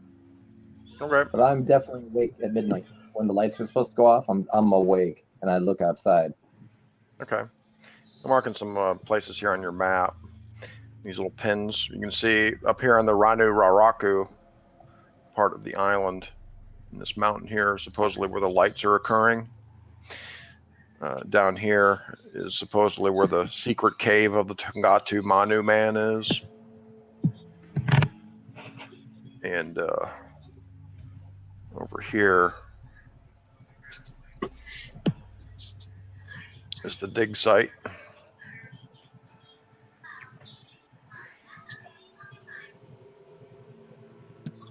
And the mummies. So Dr. Van Helsing, peering out into the darkness to the northeast that night, looking for lights. Tonight there are some low clouds. It's kind of cloudy tonight with a little drizzle of rain. And actually a couple of times just after midnight, you think you see some light reflecting off of the clouds far to the north up there. To the northwest, kind of on the western tip of the island, you see a couple flashes of light. Only briefly.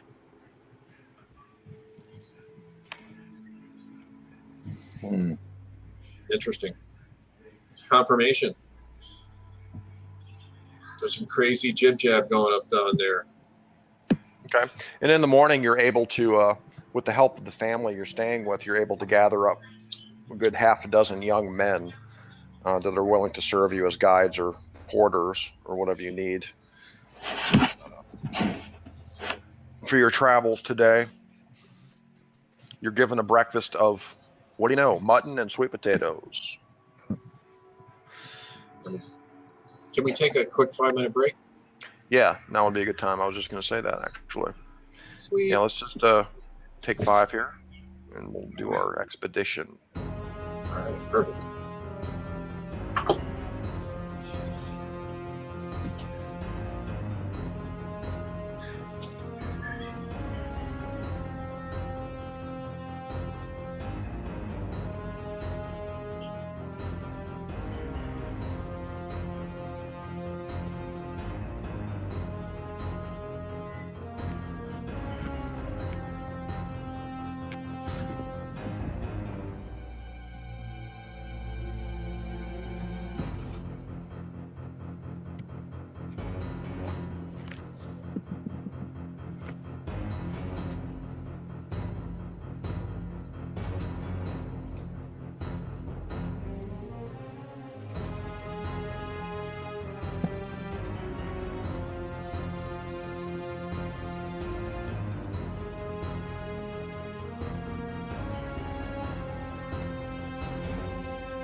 I'm back.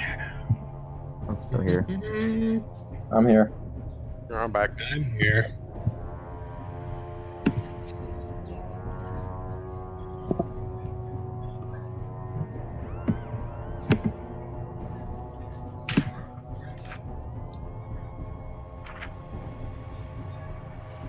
do you think the first stop is going to be today, fellas? It's a beautiful day on Easter Island. The mummies. Sun shining.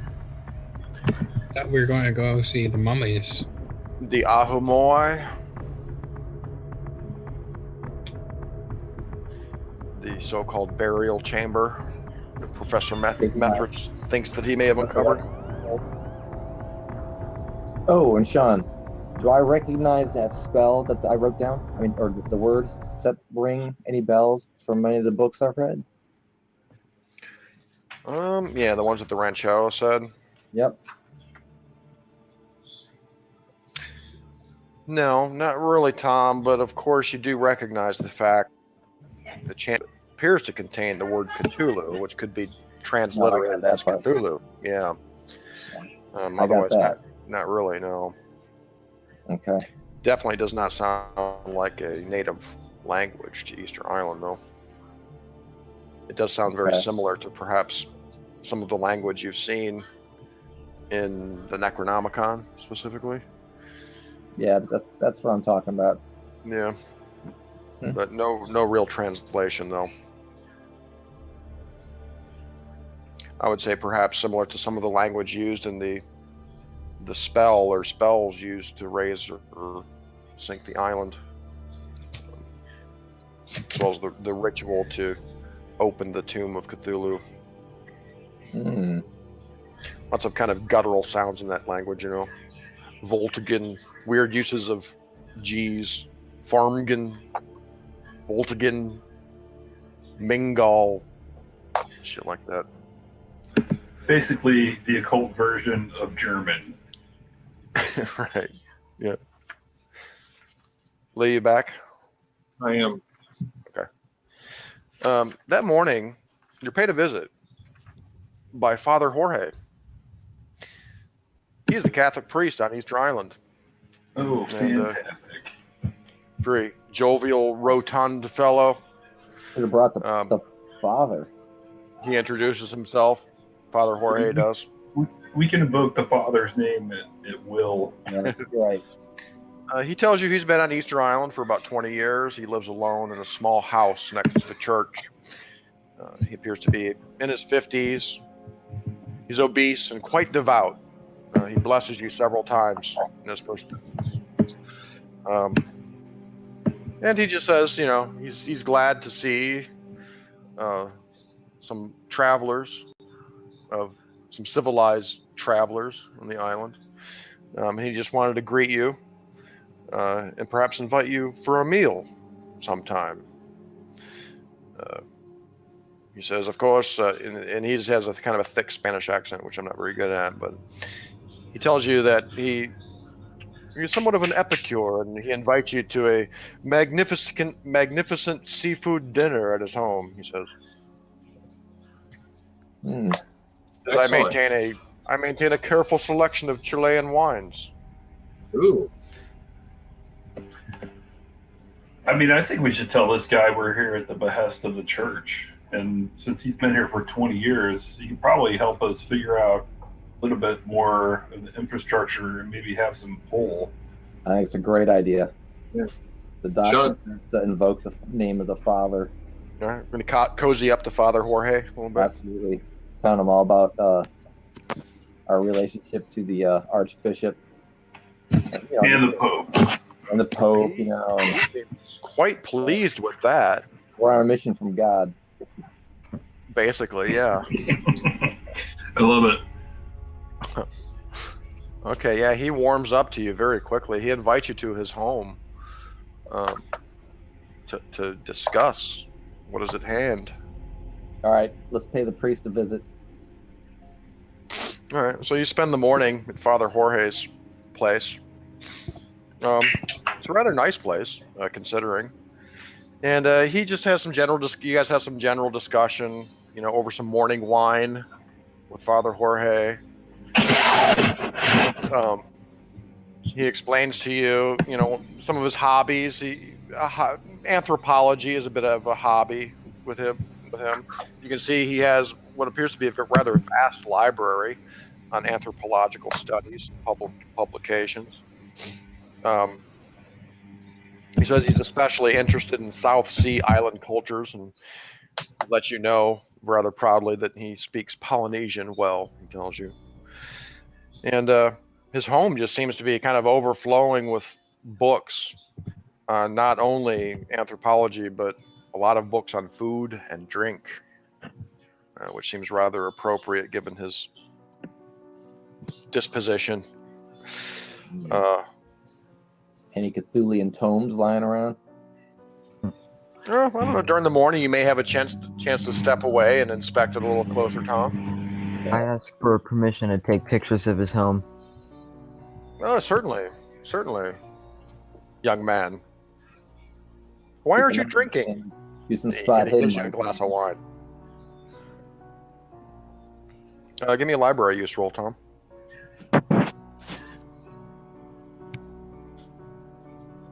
Stand by. Oh yeah, 65, baby. Okay. We'll see what happens with that in a moment. But anyway you look at it, Father Jorge seems like a rather practical man. He goes on to explain to you guys that he also studies legends and histories.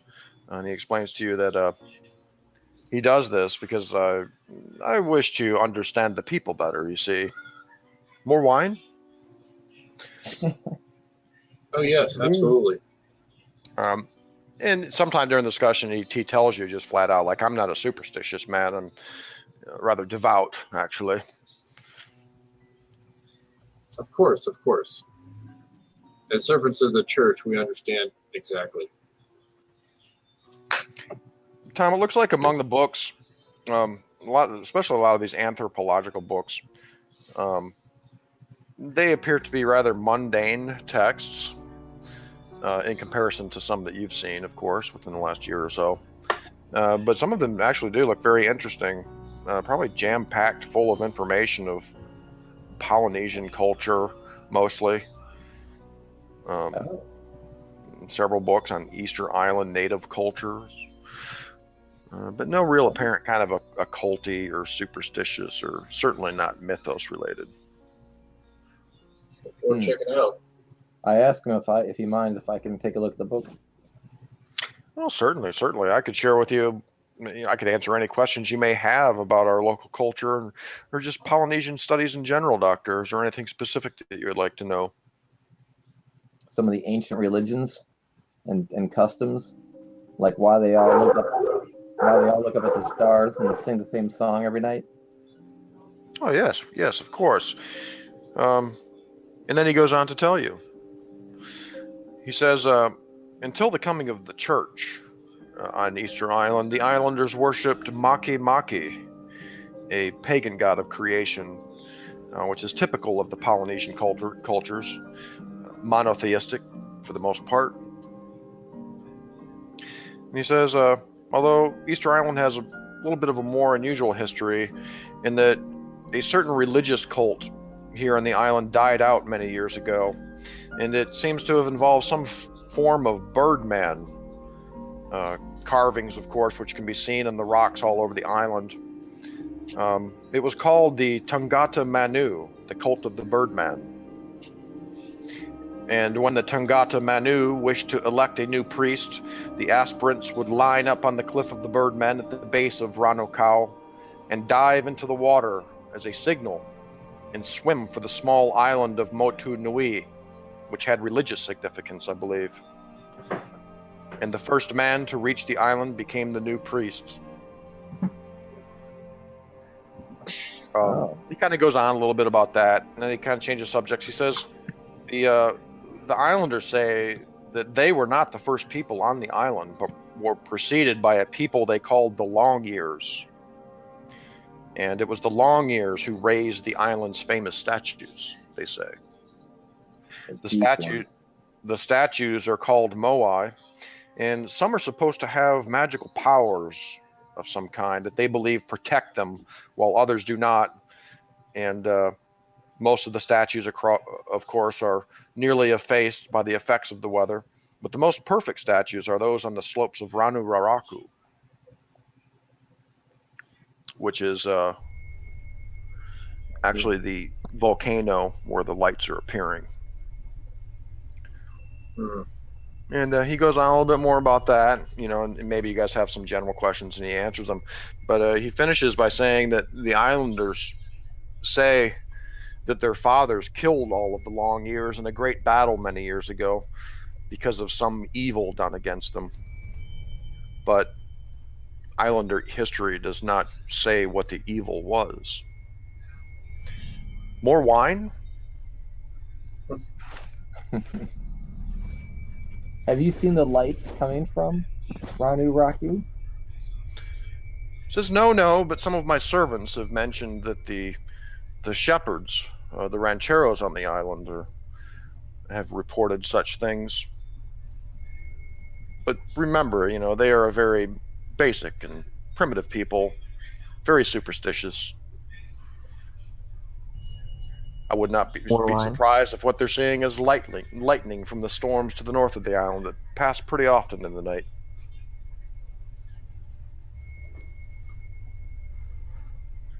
Okay. I don't know, guys. What do you think? Maybe we should ask this guy if. Well, I'll just go ahead and ask him. Father, do people still worship?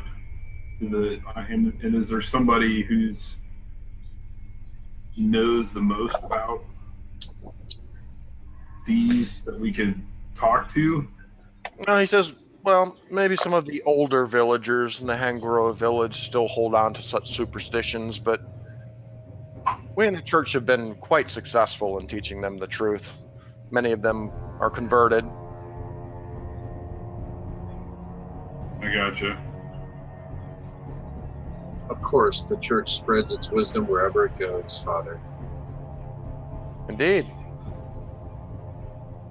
This wine is excellent. Thank you. The truth is a powerful thing, my friend. Absolutely.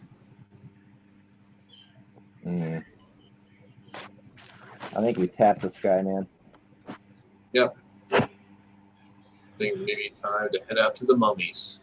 Yeah, and during the conversation as well, he asks you questions like, so this Archbishop McBride, how did you become involved with him? And, do you really know the Pope? Have you had correspondence? He says, the last letter I received from the Pope was more than 12 years ago, he says. I think Aiden's having some microphone issues. Oh, okay. I'll just tell him to try to reload. Yeah, I think he's been doing that. X out of his browser and restart it, maybe. Yeah, totally dump out of the browser and restart it. I think he can hear us. Yeah. So you spend a rather pleasant morning with Father Jorge. And he actually does have a pretty interesting library. It looks like you could learn just about everything you wanted to know about Polynesian culture in these books if you were to sit down and read them. But he seems to have given you sort of the cliff notes on Easter Island culture anyway. And he goes on he rambles on about food and wine and his other interests, of course.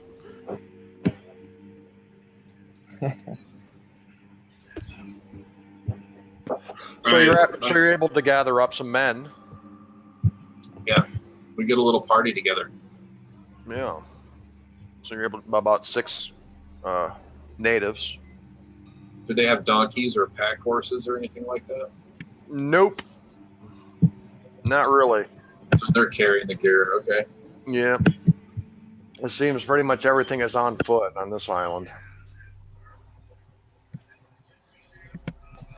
Okay. It's rather rough terrain as well. So where are you guys going to head to? Let me look I need to keep track of my calendar here. Let's check out the mummies first. Then we'll check out the Birdman, and then we'll deal with the lights. Decide how we want to deal with that. Agreed. Tom. Agreed. All right. Okay. That's all you need is the doctor's acquiescence. And it's on. The eye roll. All right, just one moment. We're not wasting time either, man. We're double timing it.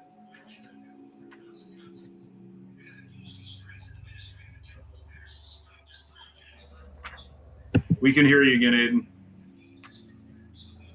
Yeah, I was giving Aiden a second here. I don't hear him. You don't hear him? I do. I don't hear him. Yeah, I can hear him. Yeah, you guys, I'm gonna reload my browser. yeah, reload your page. I'll reload mine too. I can hear you still, Aiden.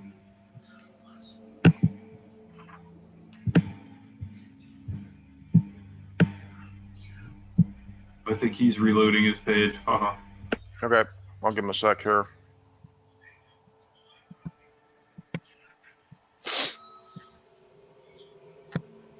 Yay! Welcome back. All right. Alrighty. Oh shit. Yeah, now I'm having problems. Can you hear me? I can hear you. All right, cool. All right. So you guys are traveling out to the dig site. Is that right? Okay. Yeah, when you arrive, here's basically what you see. To give you an idea. Right down chill. It's a rather large structure. Note that the top of the platform is 15 feet high, and the moai rise 20 feet above that. So you guys are dwarfed by this structure as you're approaching it. And after a little snooping around, you can see where they've been digging. And it looks like they've been digging kind of between the statues up near the top of the platform. And you find the crack in the stone that Dr. Methridge had mentioned. And oh shit, hold on, the recording's going away here. And you see this blackness. There's this cavity down beneath the moai that seems to open up into a chamber of some kind.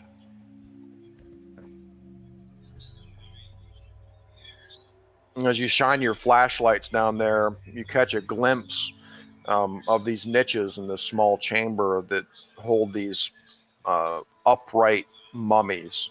And they appear to be wrapped in what appears to be something similar to linen, like the Egyptians used to wrap their mummies. They look like Egyptian mummies just standing up in these niches. I take pictures.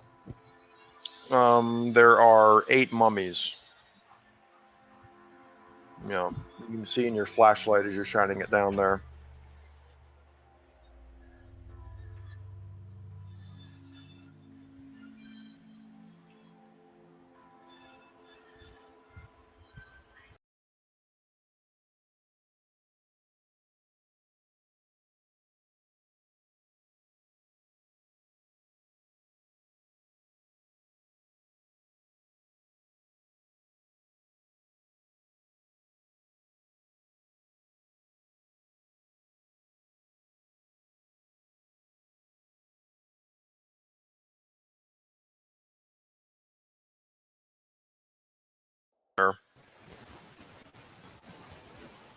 It's dark and cool. It appears to be a stone floor down there as well. Everything seems to be cut out of living stone.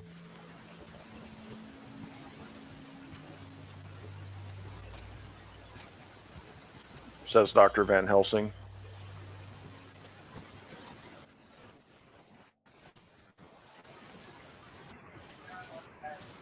Well, there's no door. It's just a crack in the stone. You would have to kind of crawl on your belly and like hang onto the ledge and drop down there. It's about 10 feet down.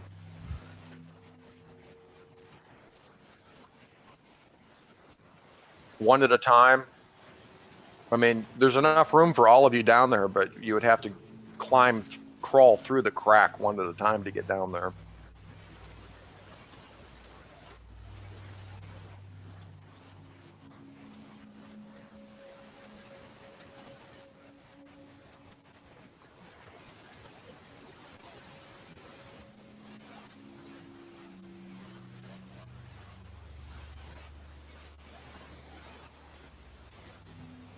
Here, maybe this will help. This will give you kind of a basic idea.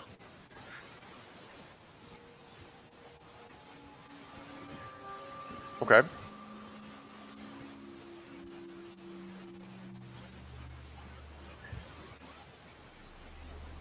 Yeah, Jean-Luc has like pro gear here. He's pulling out his climbing kit.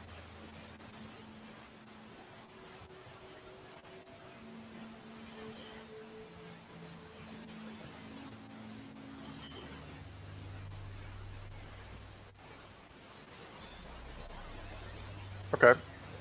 Who's going down first? Alrighty. Elijah, you feel your feet touch the ground as they lower you down by the rope.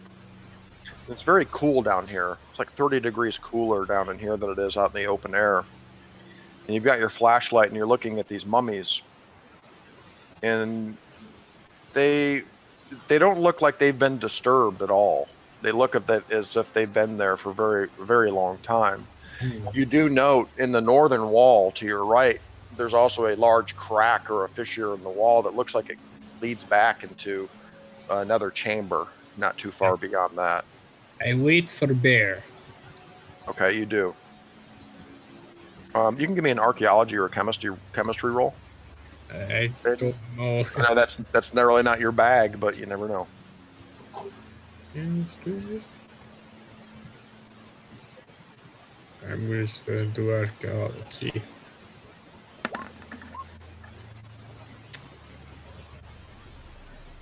Spot in. Chemistry. Oh. All right, Kyle, you climbing down into the crack of doom?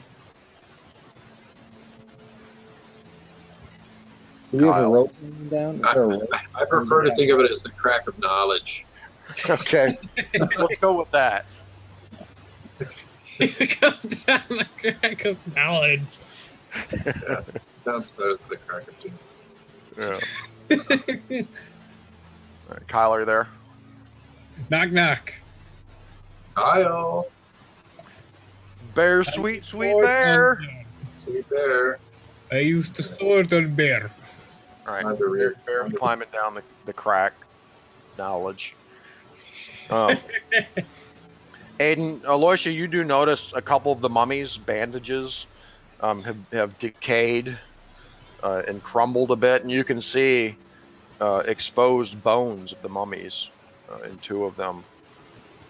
You know, like one of them has part of his leg bone jutting out of the wrappings, and the other one you can see part of his upper chest, like near his shoulder, his collarbone. Up near his shoulder, you can see some bones. So they definitely look like real mummies. And you get kind of this cold, creepy feeling in the back of your neck for a moment as you turn and see Bear lowering his feet down in the cave. Bear, sweet bear, where are you? I know. Can you hear us, Kyle? I think we lost him. Bear. Well, should we consider sending a third person down? Am I down there yet? Oh, Tom's going down? Okay. Are you going down, Doctor? With your cocaine? Again, you see in this chamber, Aiden, there's another fissure or a crack in the wall there that looks like it leads into an adjacent chamber not too far beyond as you're shining your flashlight in there.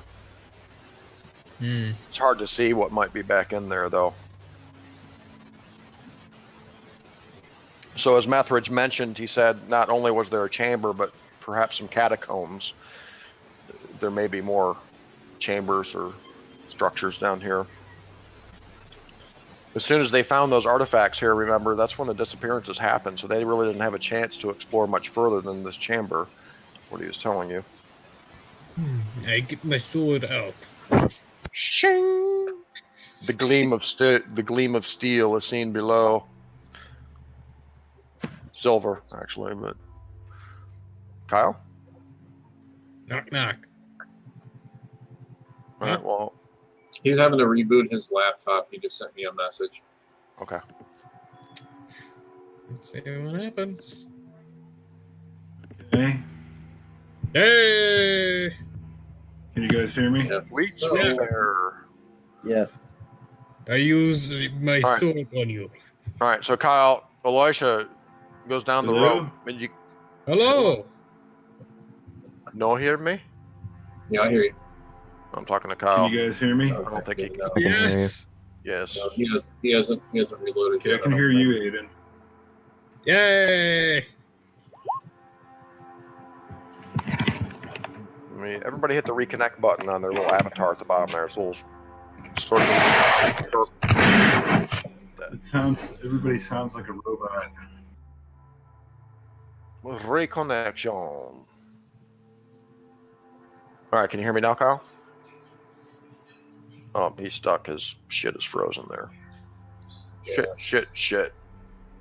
Still, if he's having to reboot his laptop, it'll probably take him a minute to get the laptop rebooted. God damn it. There we go. You lost your connection Yeah. just as you were about to enter the crack of knowledge. Yes. Can you guys hear me now? Yeah. I Yes. can hear you. you. Can you hear us? Great. Yeah, can you hear us okay? Yeah, it was weird there for a little while, Good. but it's back now. I was saying you All right. like disconnected just as soon as Bear was entering the crack of doom or knowledge, depending on it's who just you like ask.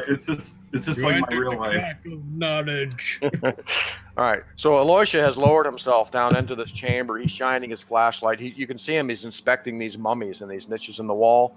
And Bear, as you're lowering down into the chamber, you see there's another fissure in the wall down there that looks like it leads to an adjacent chamber as you're shining your light in there. And now you feel your feet hit the floor. It's very cool down here, a little dusty, a little dank, kind of humid. But otherwise, it's a chamber about 12 feet long, 8 feet wide. And you see these 8 upright mummies in these niches. 2 of the mummies have some exposed bones. So they do indeed appear to be authentic mummies of some kind. Bear, can you give me an archaeology or chemistry roll while you're inspecting the mummies? Again, not your bag, but go for it. Yeah, archaeology. You got to get a 1. Bear's like shining his flashlight closely, inspecting these mummies, and Elisha's like, Oh, they're mummies. Yep, still mummies. Chemistry though, I don't even have shit, that. You fumbled, dude. Yeah, You rolled a 100. I did. So Bear, you kind of like you can see these bones poking out. So you kind of put your finger, but it's Bear. Okay, it's Bear, sweet Bear. To like kind of get a better look. You kind of Touch put the your mummy, and the finger. mummy fucking crumbles before you to the ground in this pile of like bones and dust. And you guys that may be at the top looking down the crack hear this. You hear something happen down there or whatever, and see this puff of like dust fill the air of your light as you're shining it down there. Bear, you We kind hear of take a step back. Bear say, "Everything's okay." For a moment there, Barry, you thought that like the mummy kind of came alive. It started teetering a little bit before it crumbled. I think to myself, man, I'm glad this wasn't Chang or Savastano. Yeah. All Well, right. I yell down. Is there anything worthy of resurrecting? There's only 6 that are worth resurrecting. I destroyed the one that wasn't. Yeah. But you said so. Do we want to lower someone else down there? So there's. Well, hold on, Lee. Hold on for a second, because when I first started out, maybe it was just that. Did I see like yet another fissure? Is that Yes. what you said? Yeah. It appears to be an adjacent chamber. Yes. Yeah. Well, I notify the team. I'm like, hey, despite the fact that I've destroyed an important mummy, there is also another fissure down here where there's some other mummies I might be able to destroy. But you guys should come down and help me destroy them. When you say fissure, do you mean like you can see like a light source, like there's another way in? No, there's a crack in the wall down there that looks like it leads to an Another adjacent chamber. chamber. So it's like a natural fissure, not cut into the wall, but it looks like there's open space beyond the fissure. So you'd have to kind of turn sideways and kind of wiggle through this fissure to get into an adjacent chamber that is apparently there. Okay. Yeah, I'll calm down. Okay. Doc, you get down there and you see these guys standing there in front of these mummies, and Bear's got this guilty look on his face. Yeah, go ahead and roll archaeology or chemistry for the good doctor there, Tom. Just don't roll 100. Yeah. We'll have even less mummies to work with. A lot less if I didn't get it, but more people went down there. Once again, Aloysia, you're feeling a little creeped out at the moment. Creeped out. I'm creeped out.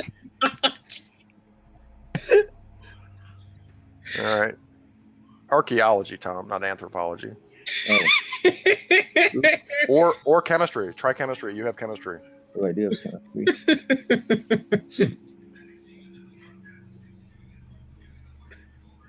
You know, some of these roles may be just little tidbits or clues or whatever, but I want to try to give you guys some chance to increase these skills. I have science biology. Would that help? Sure. I'll let you roll on that. So far, you rolled a 47 and an 88. And there you rolled a 76. You're rolling high. All right, Doc. You've seen Egyptian mummies, okay? And of course, you're very familiar with human anatomy. These mummies indeed appear to be at least 1,000 years old, which is surprising given the known history of Easter Island. The bones do appear to be human, just upon cursory inspection. Tell you what, Tom, roll a medicine. You're the fucking medical doctor. Be a doctor. This is your bag, dude. Exactly. All right. Medicine. I know you got a good medicine. Got I it. think I can cocaine this mummy back to life. Here we go. Use the cocaine, doctor. Use the cocaine. All right. That's nice, man. So you realize, Dr. Van Helsing, to properly inspect these mummies, forensically, or just even, a decent examination, you're going to have to reposition it. And you find one of the mummies that seems to be very tightly wrapped. So the best thing to do would be to have these guys help you kind of take the mummy out of the position and like lay it down so you can get a good look at it. Okay. And you do. Okay. And you're able to unwrap it partially. To get a kind of good look at what's inside these bandages, or these wrappings, I should say. And examining even closer, doctor, you get out maybe a magnifying glass that you have in your pocket, and you're looking at the bone structure of these mummies, and what you thought at first to be quite human and normal, they do exhibit a sort of taint in the shape of the bones and the size of them. They actually don't appear to be quite human after all. Use the Tell the cocaine, party. doctor. The general structure and anatomy hints at human lineage, that you're quite familiar with. But there's also some rather strange mutations in the bone structure that you're not quite able to identify. I Clark. go over the party. These Clark, take some pictures. Cthulhu. Exactly, that's what I'm doing. Taking pics of the doc, examining them. Does anybody not have any Cthulhu Mythos skill? I know I Aiden. don't. I don't. Anybody who doesn't, give me a sanity roll. Ugh. Seeing that this is essentially a confirmation of inhuman skeletons All right. of some kind. Even if you're already a believer. I'll tell you why in a moment. All right. I'm going to do my Yeah, sanity. go ahead. I think it's appropriate for Aloysia to roll for sanity at this point. Saying that this is the first real confirmation for him that perhaps... And I also add that these bones would not be wise to reincarnate, resurrect. Anybody who failed their roll a D3 for sanity loss. If you succeeded in your roll, Sammy, lose 1 sanity, please, if you made it. Upon further inspection, Dr. Van Helsing, you're quite certain that these beings had gills. And they are definitely exhibiting not just your ordinary taint, but a taint of the deep ones, indeed. I point to all the abnormalities and let Sam take pictures of me pointing out the abnormalities. So there's Okay. Crude interruption of the human form. Yeah. I lose 2 in Sen. I lose 2. Now you believe. Now Yeah, I'm just creeped out. Yeah. Hopefully these pictures will show up in some archaeological journals at some point with the crazy ass Dr. Van Helsing standing over the greatest discovery of mankind and in mankind's history. What would Yeah. you say, Doctor? So yeah, the bones definitely exhibit the taint of the deep ones, Dr. Van Helsing. You're quite certain. They appear to be amphibious sort of attributes, and these humanoid beings definitely possessed gills of some kind. And this is where those statues were found, Yes. and the vase for the oil. Yep. Do I Yeah, do I sense that smell now that came from the vase? No, not really. This little diagram here kind of gives you an idea. The pot was found to the south or left of the entrance, the secret entrance, and they found these statues down over here, buried underneath the Moai statues of the heads themselves. And where's the rift? Right here, in the middle of the platform. It looks like it was kind of covered up, but the expedition, the archaeologists uncovered it during their dig. This fissure or crack in the earth that leads down to this chamber that you're standing in. That's how we got down there, right? Yes. Yeah, but where was the one on the other side? I thought Kyle said he saw one on the other side. There is in this chamber underground that you're in where these mummies are. There's another chamber right next to it that's through this crack in the stone. You would have to kind of crawl through there to get into it, though. Whenever It looks like we're there's another room down here. What do you think, guys? So you guys up I'm top see willing to Dr. go. Van Helsing and examining these mummies, and I'm assuming he informs you of the taint of the deep ones. Oh, I told them the story. That's why they lose sanity. That's how they know it's inhuman. Yeah. So Clark sets up his camera, to take some righteous photographs. Big smile on his face. What? Take some evidence, Doctor, if you want. Grab the skull. It's like Sammy for Clark. This is like the first real evidence you're seeing of what these guys have called the Cthulhu or the Cthulhu mythos.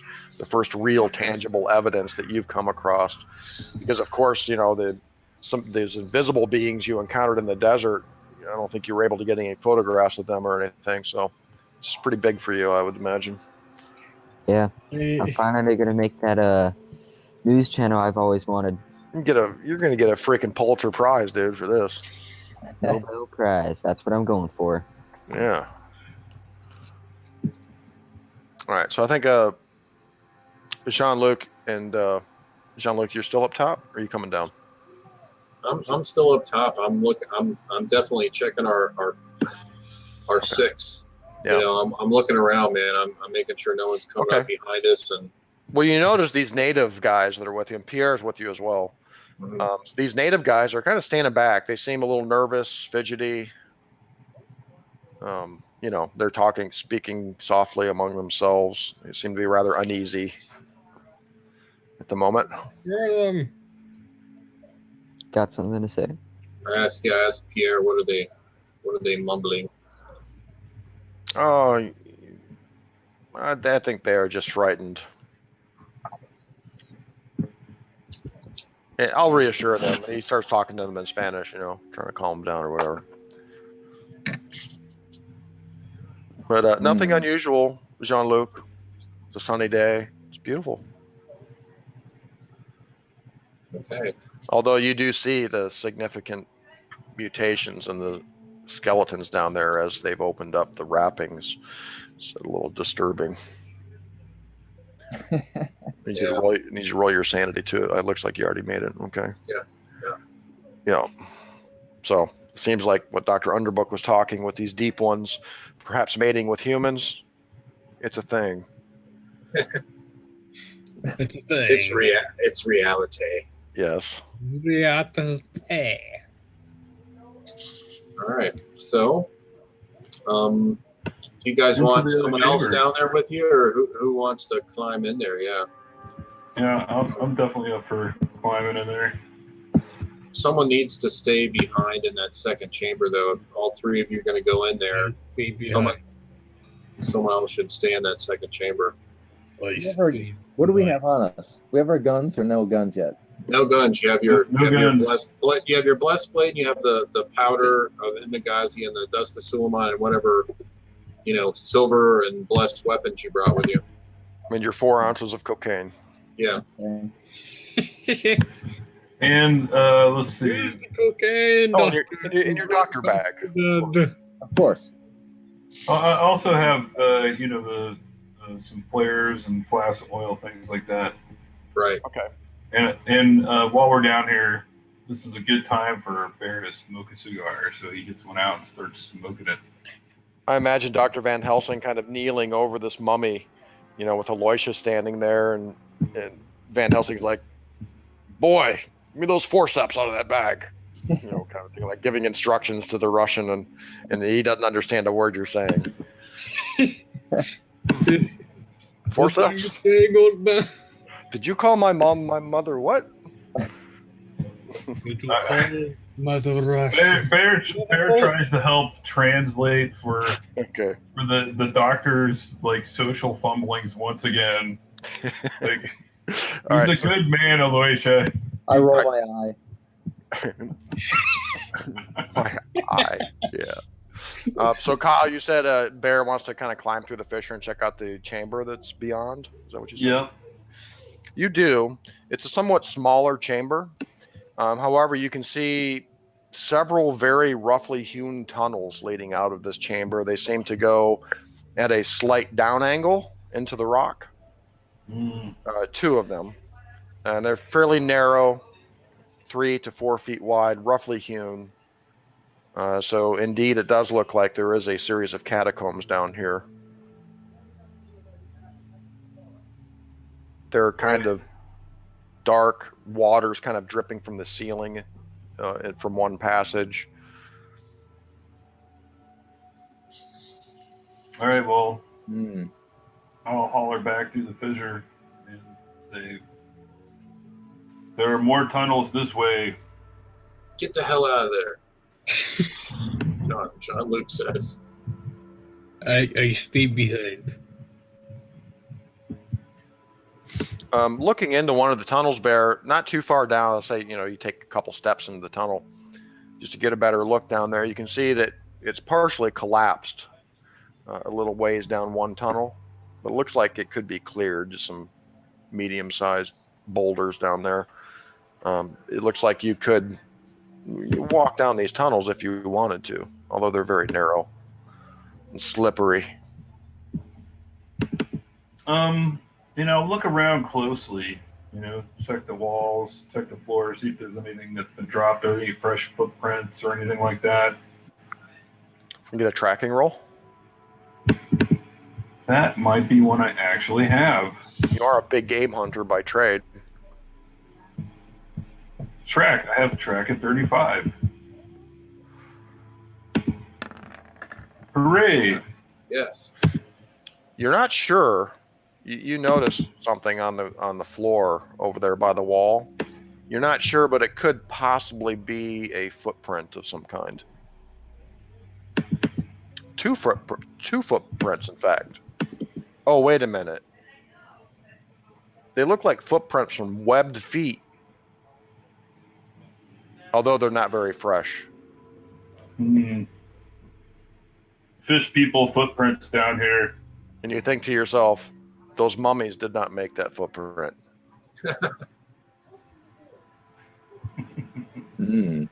Yeah, there's. Or did they? But yeah, they're not fairly fresh. They're probably several days old at this point. Very faint, but given your skill level, you're certain they are footprints of some kind. I take pictures of the footprints. Are you gonna climb in there with me? Sure, why not? All right. You're not too sure if the footprints are going to show up in the photograph, but you take a picture anyway. All right. I'm trying to light on them, so. I'll help. Okay. So Clark, you set up your camera. Okay. I don't think I need to set it up. Remember, it's like Oh, one that's of those right. handheld ones. Oh, you have the expensive one, don't you? Yeah. Yeah. As the flash bulb goes off, both you and Clark and Bear, are blinded for a moment. And then you hear a splashing sound down the right-hand tunnel. There's a splash, like a kerploosh. Right after the flash. You really can't see anything for a moment, but then your vision clears. You're looking around, kind of blinking. See these white blobs in your vision. You definitely heard something down that passageway, though. I hear. Okay, so it's me and Clark in there right now. Unfriendly. So you guys listen. Clark and Bear roll listen.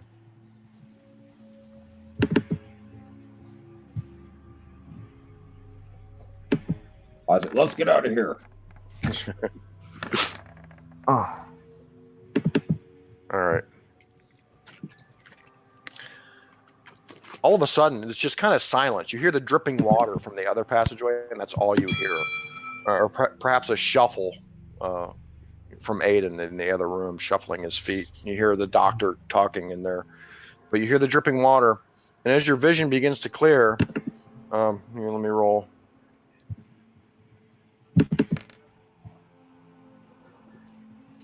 Clark, you see something flying out of the darkness at you. It appears to be a stick or a spear or something like that. Whoa. And you just have one moment to react. Give me a dodge roll.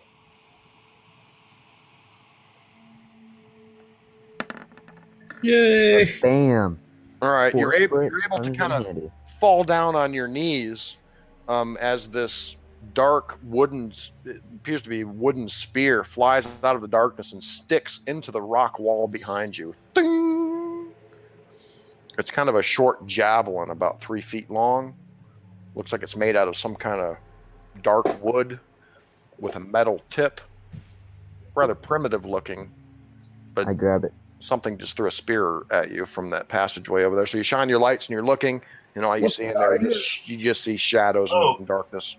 Okay, I don't do that. What I do is I grab a flask of oil and I heave it down the tunnel and I throw my fucking cigar right on it.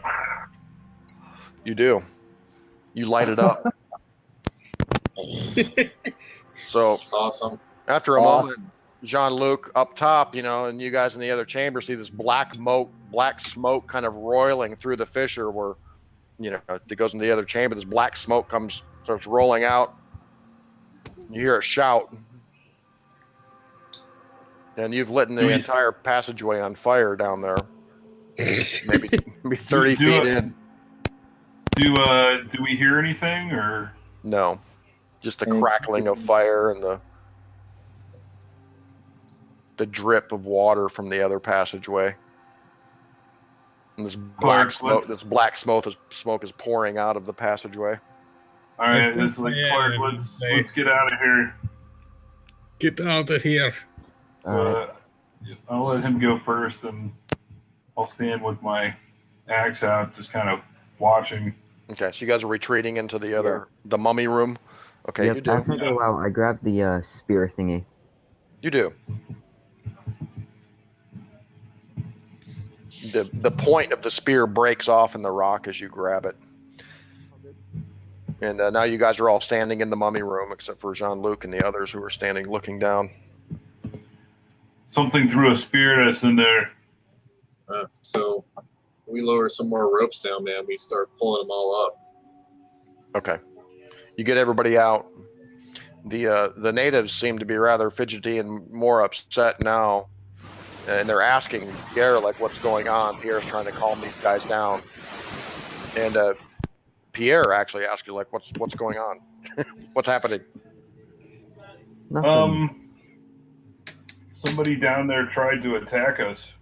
There must be a person down there. But I look to the party. I say that to the men. I was like, there's somebody down there trying to attack us. Pierre says, What do you mean, somebody? And he's looking down into the fissure. Somebody threw a spear at us down there, but I turned to the guys and I like make my eyes really big and like make like a fish mouth, and I'm like, oh my god. Looking at the spear, the javelin. They might be tomb robbers. Yeah. The little javelin seems normal enough, although there is this sort of faint foul odor coming off of it. Sort of like a mix between like a fishy seaweed kind of smell. Very foul. Deep one funk. Yeah. Fishy. yeah, we're gonna need some firearms if we get down there. Yes. Yeah, the smoke continues to kind of rise up into the sky now from the fire down there. Yeah, seems to be dying out a little bit though. I told him, let's bug out of here. Yeah, let's go see the bird priest. Well, what time of day is it, Sean? Midday. You guys have only been here for an hour, maybe two. Okay. So we can probably get back to where we started for the night. Well, you could probably get back to town, roll through town, have a meal, and still have enough time to go look for this cave. Sure. That's perfect. Of course, it's a secret cave. It could be kind of hard to find. That's where the spot hidden comes in. Yeah, or luck. Okay. Yeah, I feel like it's going to be like something along the lines of like hefting Thor's hammer. Like you have to be a good man to find it or something. Right. All right. So we're almost at the end of the session here. So I think we have enough time to actually do this here, actually. So you guys go down to Ranukau. It's the southernmost volcano on the island or mountain. It's actually a big crater. So you're searching along the edge of this crater, looking down into these stony outcroppings for this supposed secret cave. And after about an hour of searching, you're like, it's not here. We have no way of finding it. But you guys decide to keep looking a little bit longer. And after a little while, who has the highest spot hidden among you? I think it's probably Aloysia. It's probably you, Aiden. Yes. I would say that I'm not going to require a roll, but Aloysia, at some point after a couple of hours searching for this cave, you see this black dot down there, and it's kind of hidden between these two rocky outcroppings, and it indeed does look like an entrance to a cave. However, to climb down there would be quite difficult. It's like a sheer cliff. It looks like a pretty dangerous climb to get down there within the vicinity of the cave. With my, as Aloysia points it out, with my climbing skills and my knowledge, does it look like I could set up some rappelling lines? And yes, but still probably quite dangerous. Right, would require a couple rolls. Essentially. I mean, as I said, climbing down there, if there aren't any safeguards used, or if we have some amateur mountain climbers who are not used to climbing, the fall would be 100 feet or more. It's catastrophic. Yeah. Who's got climb skills? I have a pretty decent climb. Same. Okay, cool. So it's the so not the great. So it's the Russian and the Frenchman. Yeah, really, it's such a difficult climb that I'll just let you guys know I'm going to require either a climb or a jump roll to successfully navigate to near where this cave mouth is. Really? Yeah, it's not kid stuff. After if we successfully do that, though, can we have safety lines so the other party members can come down? If we successfully traverse it, if me and Aloysia traverse it successfully, will they be able to do it? At their peril. At their peril. Okay, it's that crazy, huh? Yeah. It's like a triple black diamond climb. Is what you're saying. You're supposed to be finding somebody that's going to help us. So it's the secret cave of the Tangata-Manu. Yeah. All right. The boat here? Can we take a Only- boat here? Only rowboats. How long of a boat ride would it be? Well, this is still on the island proper, Tom. You guys are on the. I think this picture kind of represents it pretty well up here. You know, right there in the. Yeah, you guys find the cave mouth is in the sheer cliff, somewhere up here of the crater of the volcano itself. Oh, okay. I thought it was on the side where Yeah, so you guys would be climbing down to this cave, basically. I thought it was on the edge near the water. My bad. Mm-mm. That's where the cliff of the Birdmen is. But to answer your question, you can see that the rough waters around the island there. It's you wouldn't be able to land a boat there. Yeah, you're right. Yeah. Nowhere on the island, in fact, except for maybe a small rowboat or a dinghy, which is how you guys got on the island. You can't really even anchor within several miles of the island without putting the ship in danger. Mostly because the weather is so unpredictable, but.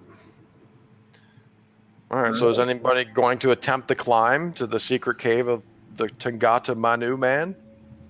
Sure, I will, but I'll request my party mates secure a safety line to me, so in case I slip, they can catch me. Right, standard procedure. Of course we do that.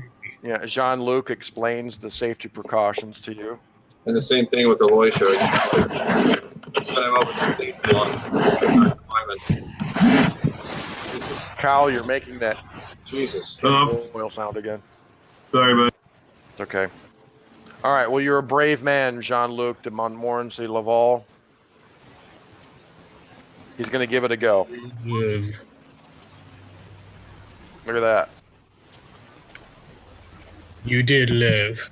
All right. Damn that marvelous Frenchman. All right, Lee, it takes you a little more time than you thought, but you're very careful, very thorough in your choice, in your path choice down here. And eventually you arrive at the cave mouth. And standing not 10 feet inside the cave is an old man looking at you. He appears to be at least 90 years old. And he speaks to you in English. He says, "My regards, traveler." And he has this big smile on his face. That was a Get the hell difficult. off my That was lawn. a difficult climb. Yes. He says, "Although my winged friends have no trouble with the descent." And he chuckles. So are you aware of the events that are going on currently on this island? The lights I guess it's to the north, is that correct, Sean? He says, "Drink first, questions later. Come." Okay. And he goes walking back into the cave. Okay. Back in the cave, he's got this kind of like really kind of rough, rustic bedroll that seems to be made out of bird feathers and some kind of burlap or something like that. And he sits down and he offers you this cup that seems to have been hewn out of some kind of bone. And it appears to be water that he's serving you. And Is Aloysia going to come down, or is it just me? Aloysia? Okay. I mean, you don't have to if you don't want to. I don't know if you're. I'm sorry, I didn't hear that he said he was going down there. Yeah, well, I don't know if he is either. That's up to him. Okay. Well, Aiden, if you would like to accompany Jean-Luc, I'm going to require either a climb or jump roll. All right. And I'll give you a bonus die. Look at that. For the rigging. You rolled a 16. Nice job. Yay! Okay, so Aiden Aloysia is down here with Jean-Luc as he is greeted by the Tangata-Manu man. And you're offered this bone cup of water. And he says, "Gentlemen, I have been expecting you." In perfect English, this guy. Okay? Impressive. And he says, "I know how you have learned of my presence on the island, and I've been expecting you." And he stands up, he lights this torch. You guys begin to hear these sort of scuffling noises from the back of the cave somewhere in this darkness. Something moved or shifted. You're not sure. But he continues. Oh, by the way, you also notice as he lights the torch and lights up this small chamber back in this cave, you see these strange signs covering the walls, these petroglyphs that look like they've been painted, or some of them have actually been scraped into the stone. And both of you recognize some of these strange signs as elder signs mixed into the patterns. In the wall. Do not recognize it. Nice. Well, you do, because Aiden, you were shown, the elder sign by these guys in Malta when they were explaining the big picture to you. They're like, these elder signs, we use them to keep the bad ones away, the evil ones, whatever. Awesome. But as he sits down back on his little sleeping pallet, he says, "May I ask why you have come to the island?" And he looks at each of you individually. So we tell him the truth and the whole truth and nothing but the truth. Really? Yeah. Okay. Absolutely, man. His face is very still as he takes great interest in what you're saying. And he says, after you have finished your 20-minute story, Jean-Luc, he says, "Well, thank you. Since you have told me the truth, I shall tell you the truth." And he goes on to tell you some things, and this is where we're going to end the session. I'm just going to go through this real quick. He tells you that, in fact, the islanders, the Easter Islanders, the natives, were not the first people on Easter Island. The Hanu Epe, as the islanders call them, the long ears, were here first. The long ears changed from fish to men in 10 generations, tells you. They were not like us. They were not men. They built the Moai and a place of star watching, which is on this mountain. And they told the first of our people who came to the island that the island was sacred to their priests, who live below the water. When our people first came, they welcomed us, but then they killed some of us most horribly as food for the Moai. The Moai are somehow alive, he tells you. But unfortunately, this is not very well understood. The first Tangata-Manu, the priest of the birdmen, prayed to the old gods of the sky for aid and was answered by the god Noah. With the knowledge given to him and the crystal of Noah, we destroyed the Hanu Epi in a great war and burned their bodies. Finally, he goes on to tell you, he says, if you would like to learn more and become my apprentice, as I said, I have been expecting you, I shall teach you great skills of the birdmen priests and incantations as well. Hell yes. I am very confused. Yes. And given, Lee, that you had told him pretty much everything, the whole story, the whole truth and nothing but the truth, per se. Yeah. As you say, yes, that you're willing to become his apprentice, he seems quite pleased. And he says that he is willing to help you destroy the great evil on the island. Hell yeah, dude.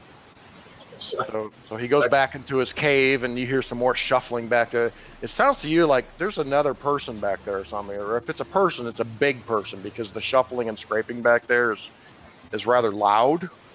It almost sounds to you like, Lee, I think maybe you would recognize almost like the ruffling of feathers. Like, does he have a bird back there or something? Or if it's a bird, it's got to be like a big bird. It's like, does he have an pet ostrich or something? I'm kind of wondering. But anyway, he comes back out of the darkness carrying this bundle, okay, and he opens it up. Within the bundle are a couple of items.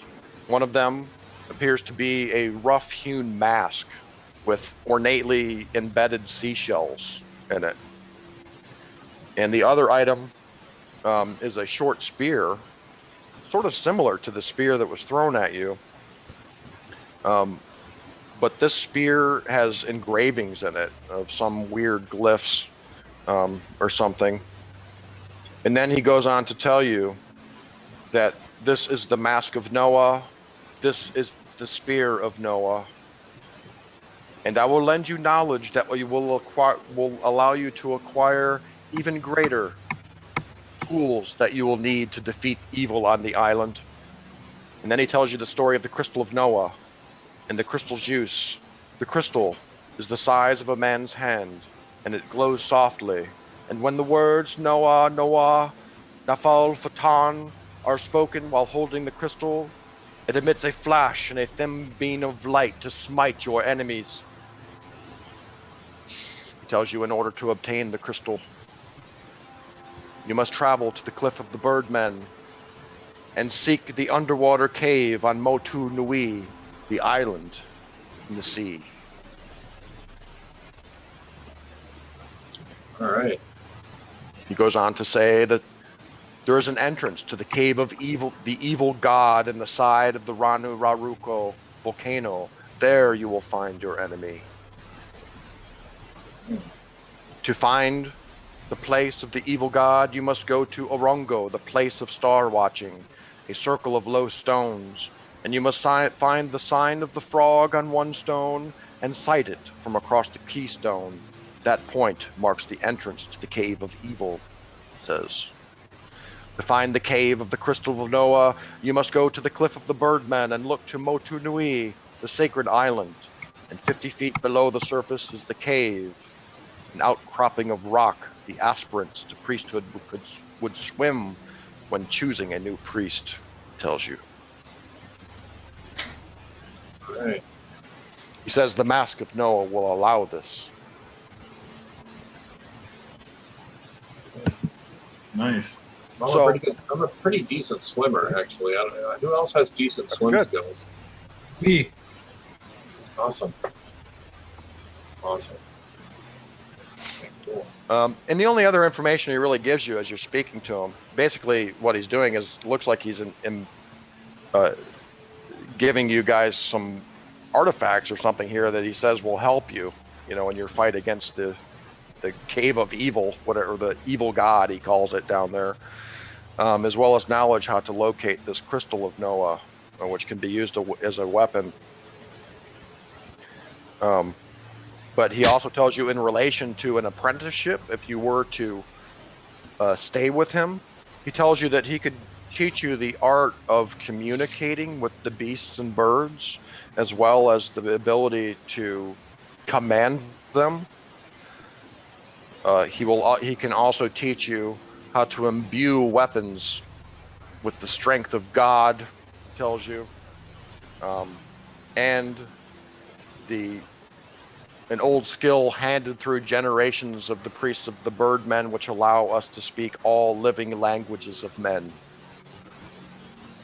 Wow. That's a nifty skill. Yes, but he ensures you that it will take time and dedication. So you got to come back after the island, after we take it. Yes, for such power does not come at a small cost. I wonder, just out of curiosity, the incantation that he's speaking about as far as making weapons with the power of God, right? Mm-hmm. Yes. Is that similar to the incantation we have? He says the spear of Noah is such a weapon, he says.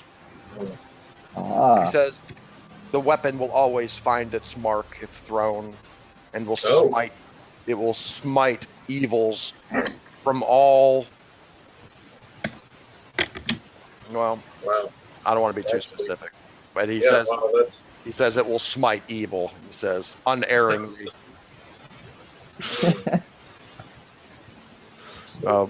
So we'll go into a little more detail maybe next session, since it's getting late. But it looks like the Tangata-Manu has sent you on a quest for the Crystal of Noah, as well as provided you perhaps some much-needed help in your endeavors on Easter Island. There's much adventure to be had here. Yeah, good game. Nice climbing, guys. Yay! Yeah. So I think maybe most importantly, if you guys do want to find this cave of the evil, he says where the evil god lives, basically, you have to go to Orongo, the place of star watching, which is on this mountain, he says.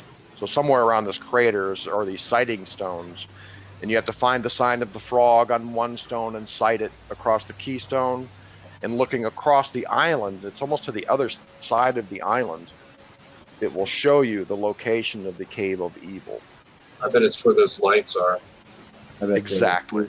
It is exactly where the lights are. I bet it's Yes. where those Somewhere. lights are. Yeah. Over there. Yes. You like shake your hand. No, I don't have to do that. All that. I already know where to go. Yeah. Well, don't underestimate the difficulty of finding, the Cave of Evil. Right. If he says that you have to use the keystone, I would trust the Tangata-Manu and what he says. You guys could spend months trying to find the Cave of Evil without using the sighting stones. Let's just put it that way. You should know Fair better. enough. So yeah, that's where we'll go next time. We've got the Cave of Evil still, and that is pointing in the direction of these lights that the shepherds have seen out there. So We're gonna have to get our weapons, gentlemen. yeah, Yeah, definitely. yeah, and that could be the whole adventure in itself. But the Cave of Evil, we'll see. Hopefully they're double timing the Zeppelin. You're right. Yeah, it might be wise. I mean, you don't know. You know that time is of the essence in the kind of the big picture, but as far as here on Easter Island, you don't really know what's going on. Maybe it has something to do with these Moai, of course. They're the Watchers, as Stanford called them, but still pretty much in the dark as far as the timetable here. You may have some time, to prepare for a what did Aiden say? Like a military style assault on the island, Yeah. Yes, I would love that. Yeah. Something like that's going to happen. Yeah, it's like, well, let's call the Navy. We'll do an amphibious assault on Ranu Rock and win. Yeah. Win, Yeah. boys, win. Glorious victory. All right, guys. We'll wrap up the session. And what's next week look like? Wednesday, Thursday? Those days are usually good for me. Yeah. Somebody have any plans or anything? No, either one. I think Wednesday or Thursday next week, I could be screwed. I might be looking into next week. Okay. Well, we'll play it by ear then. And just, as you may sense, from here on out until the end of the campaign, the more people we have showing up, the better. I don't like to play player characters as NPCs personally.